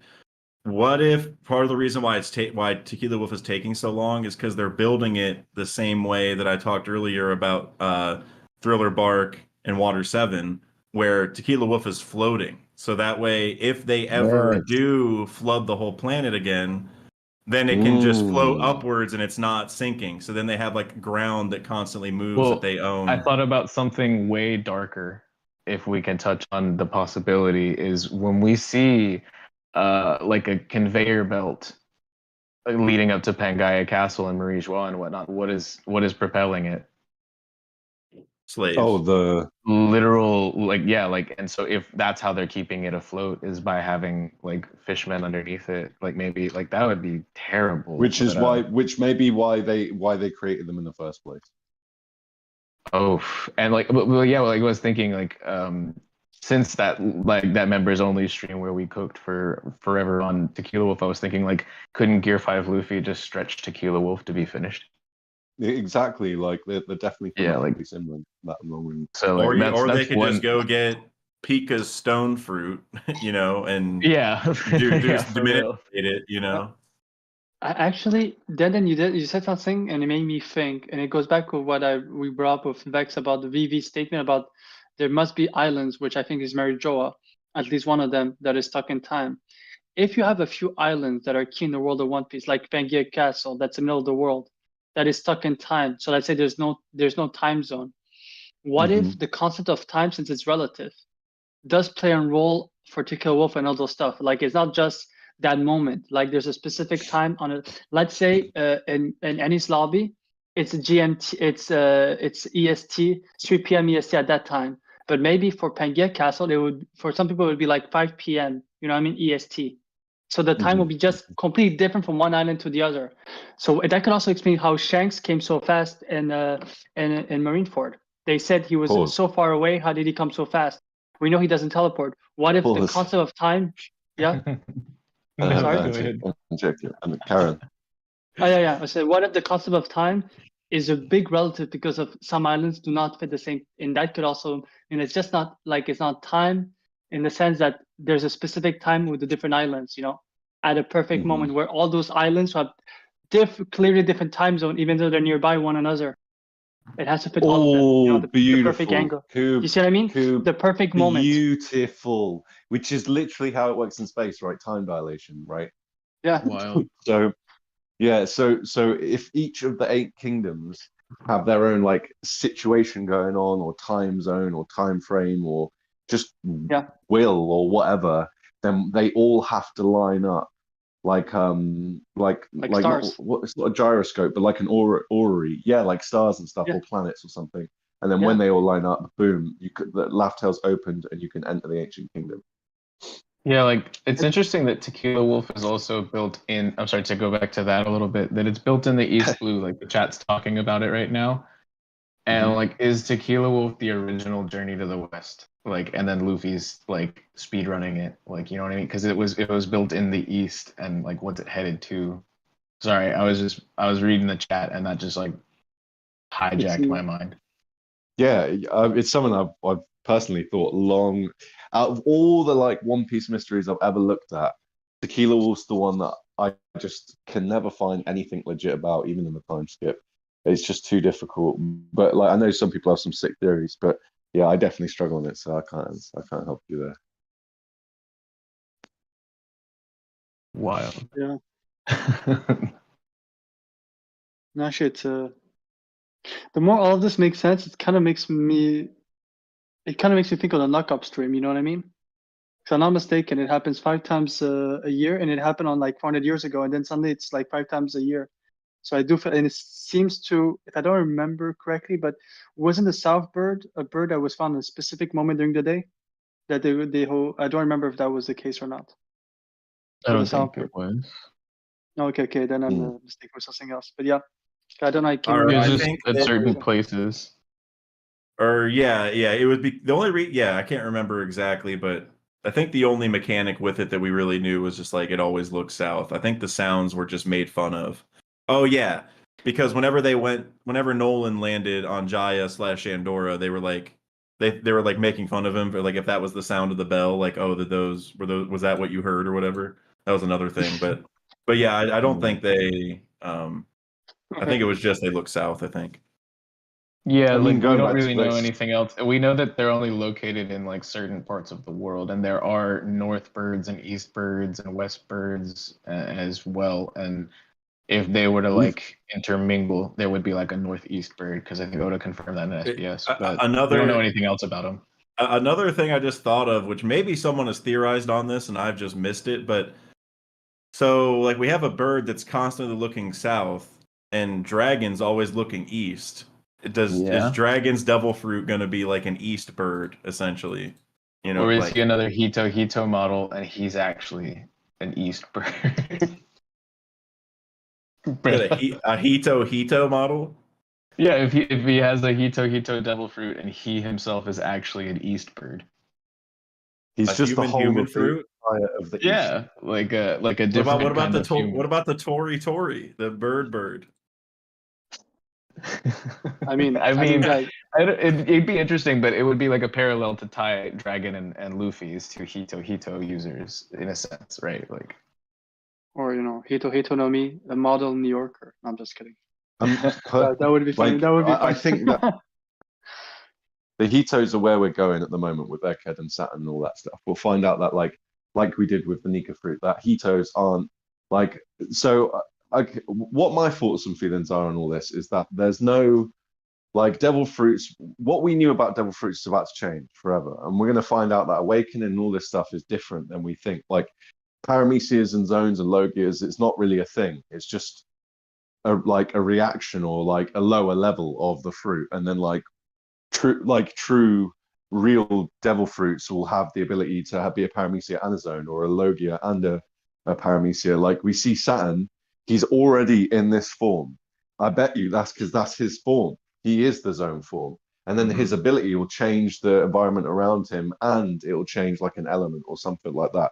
And this is where we'll get the Hito stuff coming in, because we've also got Bonnie there at the moment. We've got Kuma there, whose fruit is the poor fruit, which, let's face it, that ain't going to be its real name. So there's going to be loads of Hitos, I think, and the Hito, and then it also draws our attention to sort of Chopper, and then it's like, holy shit, Chopper might have the forest god fruit. He does have Which antlers. I would love. Well, the thing is, like the Hito is in the models thereof are such an interesting story element, because ever since that, and like as somebody who creates like NPCs and like combat encounters for One Piece D&D and stuff like that, you always have to assume like, okay, I'm gonna throw like a hyena zoan at them. Is it a hyena with a human fruit, or is it a human with a hyena fruit? You know what I mean? Like, and like that's always the possibility in One Piece. So it is, and even with mythical models being introduced, like the Daibutsu, the Onyudo, the Nika, or not Onyudo, what's the mountain, like a thing, I forget what it's called. Well, his name was Gyuki Maru, that guy, but the bandit on the bridge, he had a Buddhist fruit, like a Buddha monk, right? That was his fruit. It was like a mountain. It was like a mountain sage or something, is what it was called. Well, so it's Gyuki Maru. We talking about the Hito user, right? The one who is the fox. Yep. I think it was a monk of some kind. It's Onimaru. Onimaru. Yeah, Onimaru. Yeah, right. And so, and the significance of that is like, as Dak was talking about in his chapter review, it's Oni Ushi. So boom, like there you go, you have it right. Like again, foreshadowing for Saturn. And Gyuki Maru, literally, it's like that's the most mind blowing part. Is Oda did all the names. Gyuki Maru, like that's the same thing as the Ushioni. Yeah.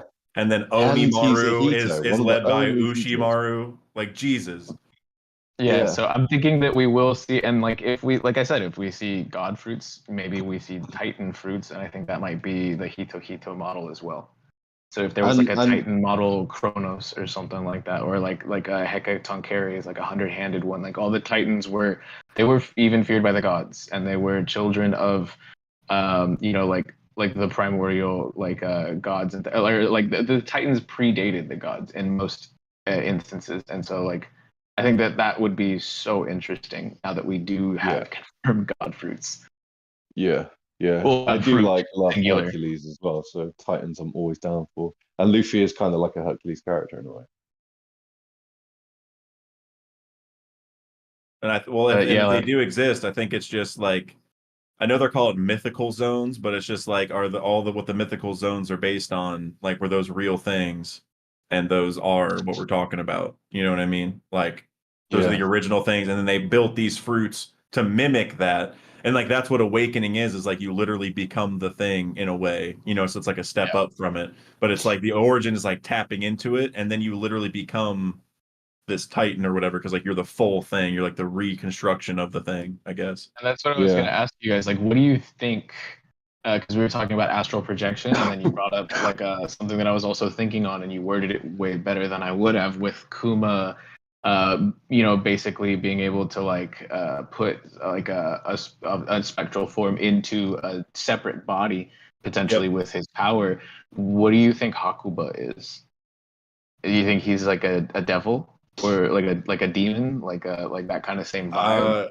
That one's a lot tougher, because like, is it really like a second person, or is that like a mental thing with Hakuba? You know what or with Cavendish? Like, does he have like a split personality disorder, and it literally, because like obviously Hakuba has like advanced like speed and power and stuff. I mean, the eyes are there as well. That's kind of interesting, right? Like the thing is that he it's like he doesn't need sleep then, if he's just like, okay, so is he in the Blackbeard boat where he doesn't sleep then?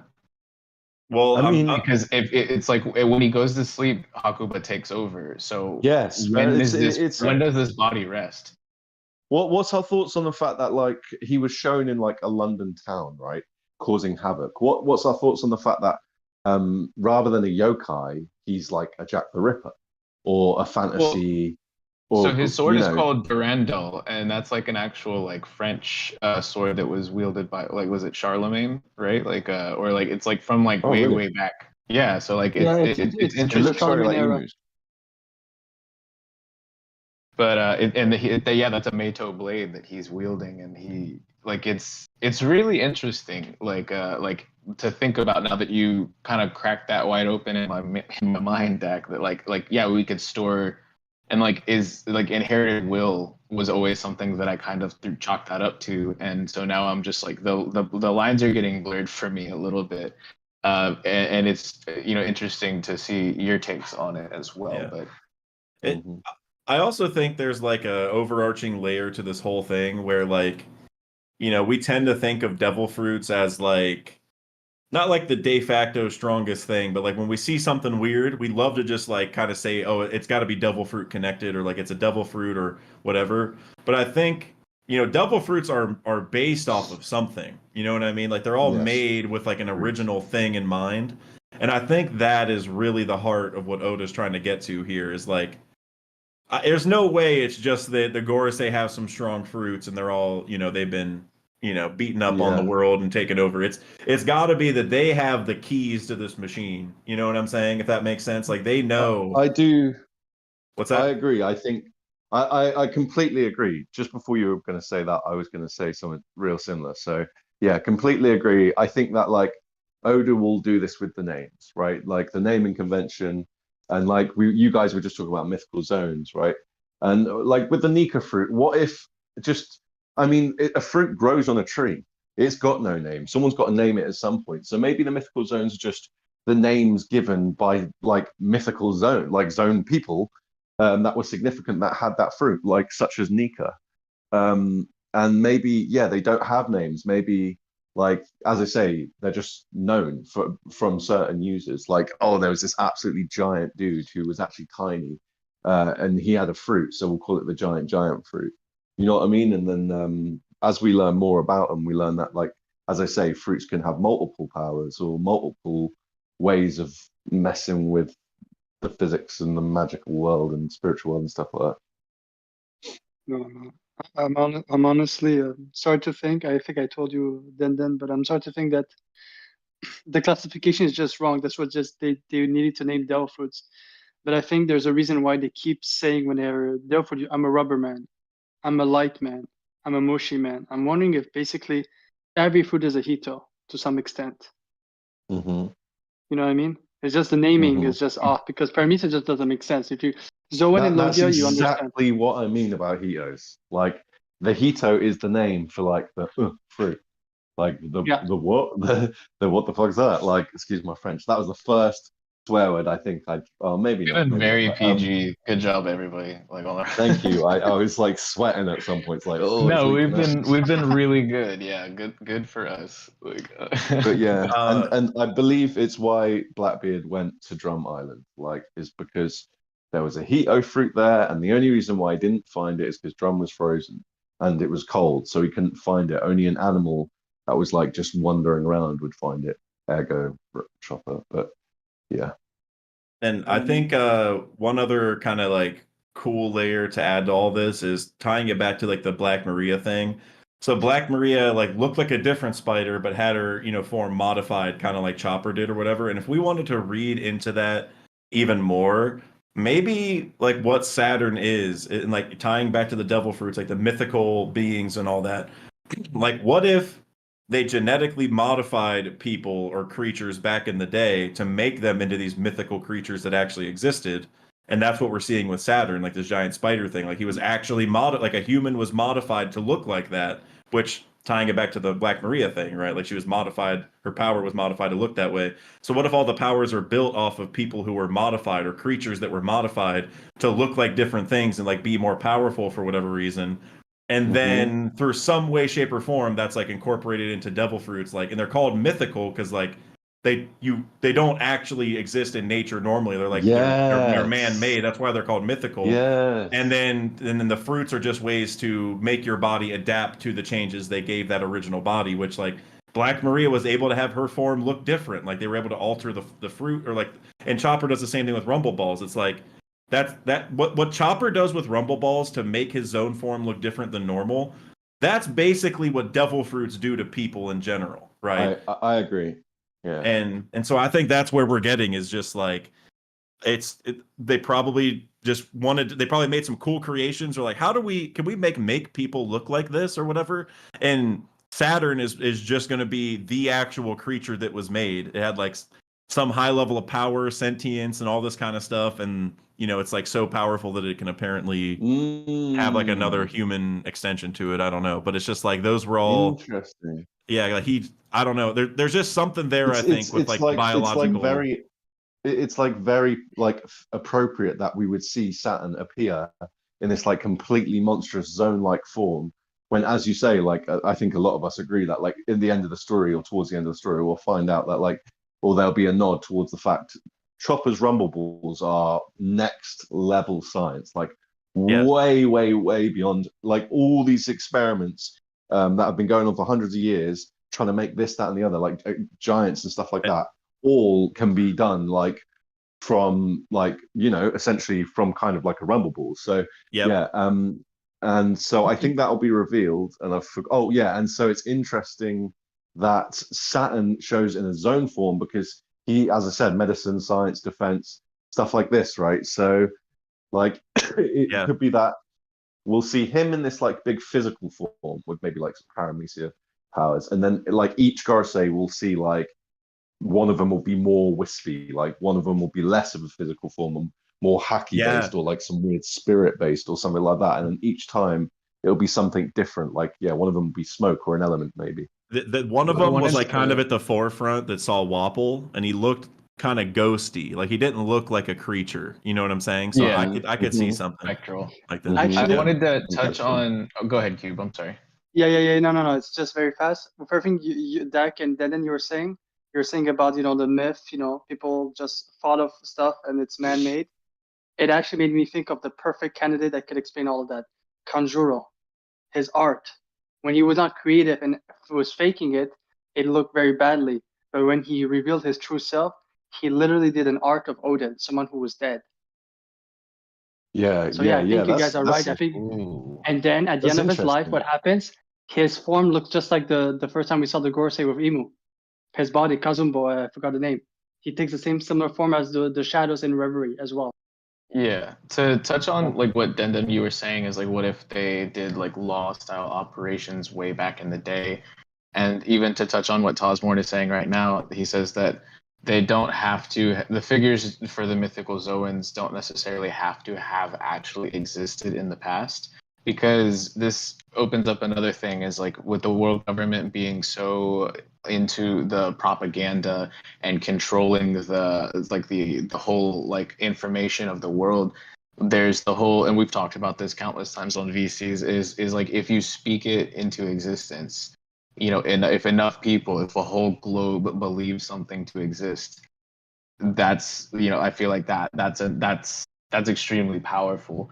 And so like if they were made into these hybrid beings, like how Monet was like 1,000 years ago, and then for 1,000 years people told like campfire stories about these terrible figures, they would only keep continuing to grow in power and influence. And the same is true for like mythical figures. If people kept saying like bedtime stories about the sun god Nika, maybe he never actually existed, and now he does because of that.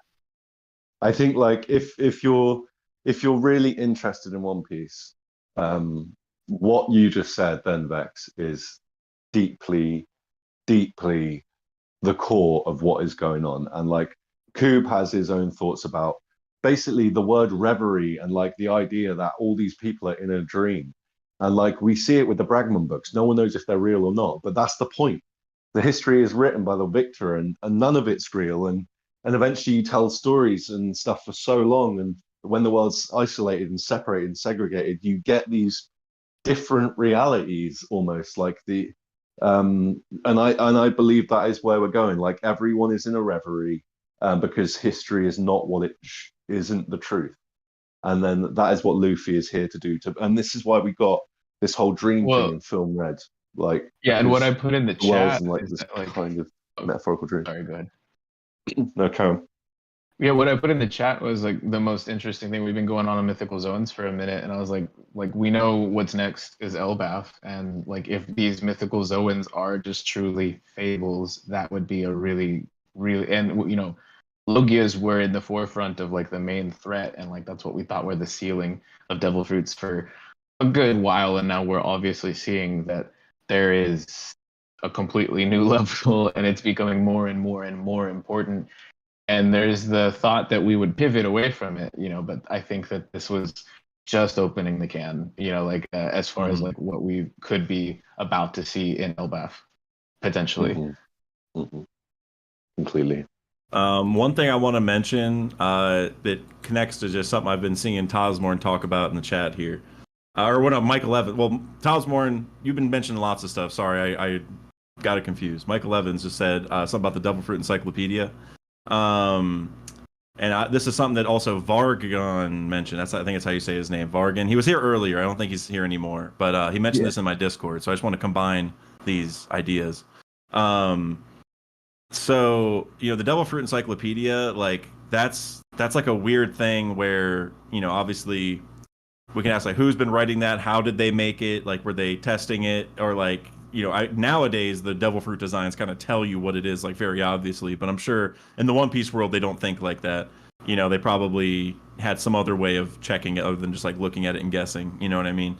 And and one thing that we heard from Vegapunk was like, even in the oldest encyclopedias, which like who knows how old those are, but in the oldest ones, it doesn't say that there's a gum fruit anywhere. And something that Vargan mentioned in my Discord was, well, then what made Shanks just assume that it was the gum fruit? Like, not only did he give it a different name, but you know, it's a name that doesn't really exist. Like, how did how would he know that the power was stretch related to even be called the gum fruit? And then B, Blackbeard as well, I think. Yeah, and that's a whole other thing. Is like, I don't like where what is the truth there, I guess, because like I'm sure Roger, because Shanks didn't go to Laugh-Tale, but Roger would have heard that it was the Nika fruit or whatever, you know what I mean, the Hito fruit. But then Shanks knows this name already whenever he finds the fruit, right? And so that just, I don't know, it just makes an interesting thing tying to like what we were saying with like Sun God Nika and like believing if these beings exist, and what is this thing that we're seeing with Saturn. It's just like, it is, I don't know, like are the fruits names not accurate, I guess, is all. Like, are they just guesses? I don't think so at all. Yeah. Like, and the thing is there's always the speculation that he was looking for the Yami and he found the Gomu Gomu, like, because they look so similar, and we know that that's like a pivotal thing that Shanks has spoken up about, like when he mentioned Blackbeard the first time to Whitebeard and things like that. I think we know he knew about more than that. Yeah. So it's weird. Go ahead, Ben. Sorry, I'm lagging a little bit there.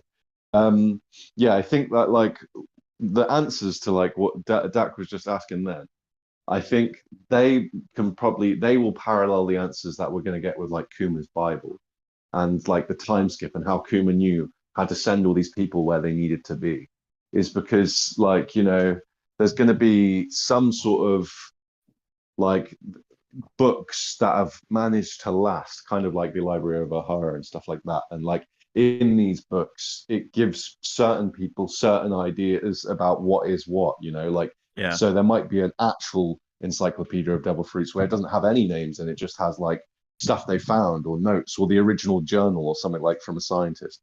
And then that goes down to like, the devil fruit encyclopedia, and similar to our Bible, it was, I think, you know, the first edition was it was very different to the third edition that we have like in modern day or fourth that we had in modern day churches and stuff like that.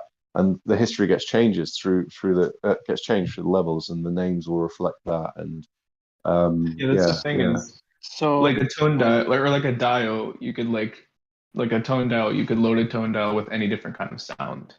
And like, what if you devil fruit can be any different kind of devil fruit, but when you assign a name to it and tell people that that's the name for centuries and it's Yeah. propaganda, if Mhm. essentially everyone in the world is going to believe that, and so now it's true. But that didn't necessarily mean it started that way. So I for me, truly believe. Sorry, Coop, one sec.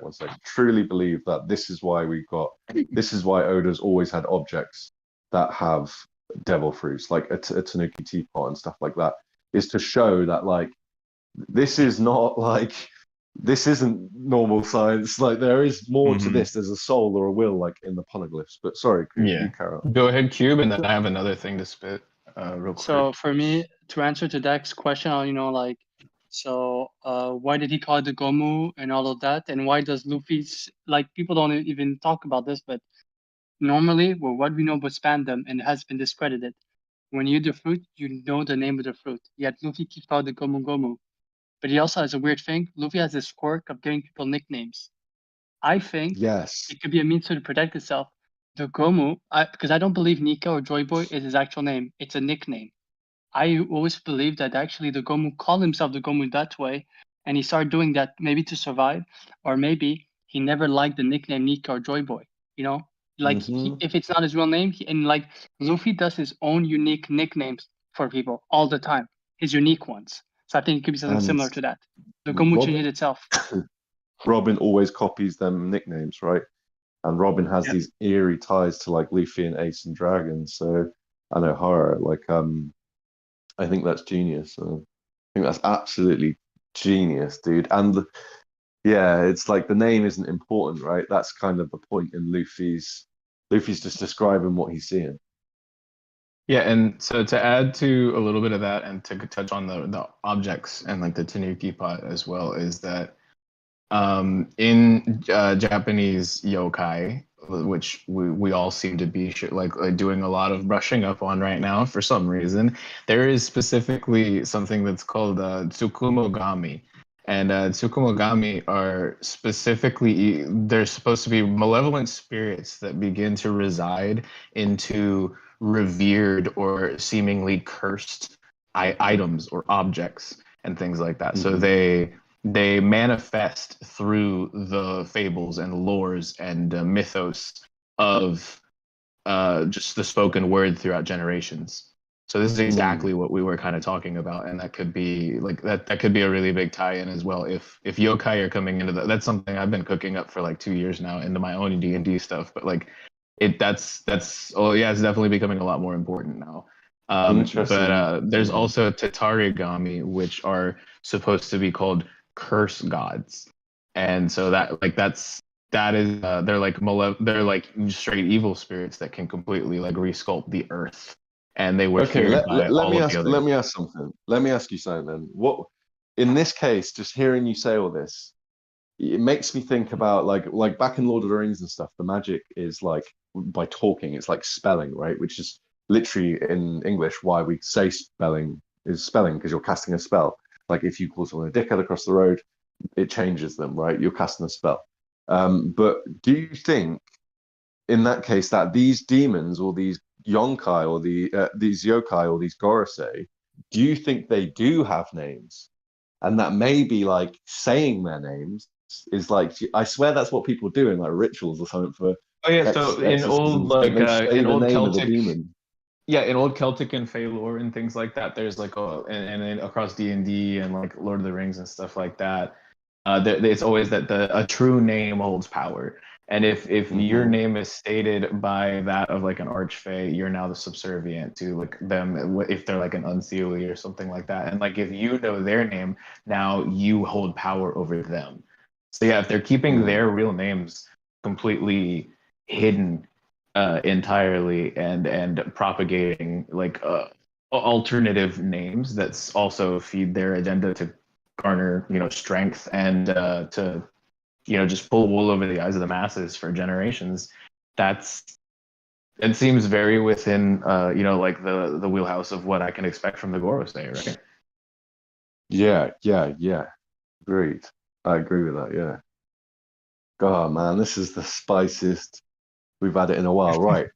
Oh Let's yeah. start closing up. I'm just going to say a few things before I pass it over to Vex to bring us out, and then essentially plug Dire Regulus's TLA D&D that's just started. But yeah, I think you guys, like, it's been an absolute pleasure to cook with you boys of all people, and really like get into some absolute spice that is all kind of relevant. And I imagine some of these discussions are gonna, like, bits will go into videos and like hopefully inspire some other ideas. So thank you very much for coming and chat. You've been absolutely fiery. Um, you know, the Black Man That Laughs recently popped in. Yo, what you saying? Touch, what you saying? 3-day, you're absolutely goated, love. Like, always being the best and the best. Dak, brother, so thank you so much. It's always a pleasure to have you here, dude. It feels like home. It feels like you're a cousin of the channel and you're just coming back for Christmas or something, or Thanksgiving or I whatever you love Yanks call it. But I love that. That's funny. Yeah, yeah. You but you don't celebrate Thanksgiving, right? no, yeah, only when only on TLA. Yeah, but yeah, thank you everyone. And now, if anyone wants to say any last words, fire them over and then pass it to Vex when you're done. Oh, us? Well, I'll say something. Go for it. You can. Thanks. So, I mean, well, thank you guys for inviting me on here. I know we talked about this a few weeks ago, and I'm always pumped to talk about Long Ring, Long Land, no matter what. But it's also awesome to be here with the TLA crew. If anyone here who is here right now or is listening to the VOD in the future, I suppose, if you have not subscribed to The Last Arc, I don't know what you're doing. And also, there's the second channel too, right? Like for The Last Arc. So Thank you. Yeah, yeah, you need to get your last arc fill, because it is the last arc. It's the last one, so like it's your last chance to get on the arc. So All aboard. Yeah. Vargan, I just mentioned Vargon. I'm sorry if I'm butchering your name. I just mentioned the Gomu Gomu thing from Shanks. I don't know if you want to scroll back and listen to that. We talked about that for a little bit, but yeah, this was awesome. Thank you. I'm sure we'll do this again soon. Obviously, this is not the first time or the second, and it's not going to be the last either. So. Yeah, I mean, thank you guys again. You guys were amazing hosts as always, and super excited to see what keeps happening with the channel. Thank you. Yeah, thank you so much. Cube, did you have any words or Fritz, did you have anything before I take it away? Just want to thank everybody for sitting through here and dishing out some stuff. It's got me cooking on some stuff. I think I got some writing to do. There's Hey, there's some let's go. speculation. I have to thank my girlfriend on this. There's some speculation between what you guys have been talking about and some more factual information that probably bring everything together. It would really break some minds. So Nice. Oh, I'll have to That's always good to I'll hear. have to break the the spoiler wall to do so, but I'm pretty sure there are some things that need said, and people are probably going to love what's being said. So Hey, Fritz, hit me up on that. Like, we can cook together, and yeah, like I am hyped for that. Like that is some great to hear news, brother. I cannot wait Super to spicy. see Well, that. what That's episode are you on, Fritz? What I episode? am in Dressrosa. I'm deep in it. I'm Oh, close to the end. All right. I might have to sit down for like a 24-hour One Piece binge, but that's not hard for me. To be fair, oh, Dress Roast please. is a hard one to go through, no matter what Vex says. He knows a good bit about stuff like that's current. But yeah, like Well, hurry up so you don't miss out on any more, man. That's the point. Yeah, As yeah. long I like this He- reveal is huge. Thanks Like to I'm the not last trying to take arc, away I from haven't the. missed anything. Yeah, he films a weekly chapter review as well for the Oh newest my chapter. goodness. I don't want to take anything away from the amazingness of the last few chapters because they have been amazing, but really, as long as you're caught up by the time we're coming back to Long Ring Longland and all the other bigger, Yeah. even bigger stuff we have coming, like that's really the key. So get caught up ASAP because like this was big, but this will not be the biggest thing. You know what I'm No, saying? Oh So yeah. but Everybody make sure definitely, you go check out Fritz Sidits live on twitch.tv. definitely glad Go to ahead, have you brother. guys Sorry. here. Definitely glad to be here, and I'm ready to pass her off. You guys have been amazing.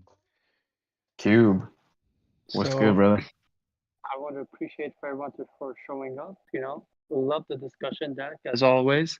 You were cooking. Sorry, Vex, but there was a different cook today. I hope you're not too upset. But Hey, other than that, it's fine. It's fine. I'll do the Jay. dishes. I'll do the dishes, yo. What? Bex and I have both been cooking for a long time, working in restaurants. You know what I'm saying? Like I was That's just on true. grill this one shift. That's all it was. You know. Yeah. Wow. and yeah, and also Love it. obviously check out Deadend's channel, Fritz. He streams. You know, if you like games, you can check out his stuff. Lucas' TikTok game is on point. Dag has his first channel where he drops his crazy theories. But if you're into chapter reviews, he's got a redacted channel, Yes. if you want, called the redacted one. So you just check it out, you know. And that then helps out from time to time with some of Yes. the videos. So go We're show a good some team. love over We're there. we're, Yeah, we're yeah. a good team. The videos wouldn't get out as quick as they do if it wasn't for Den.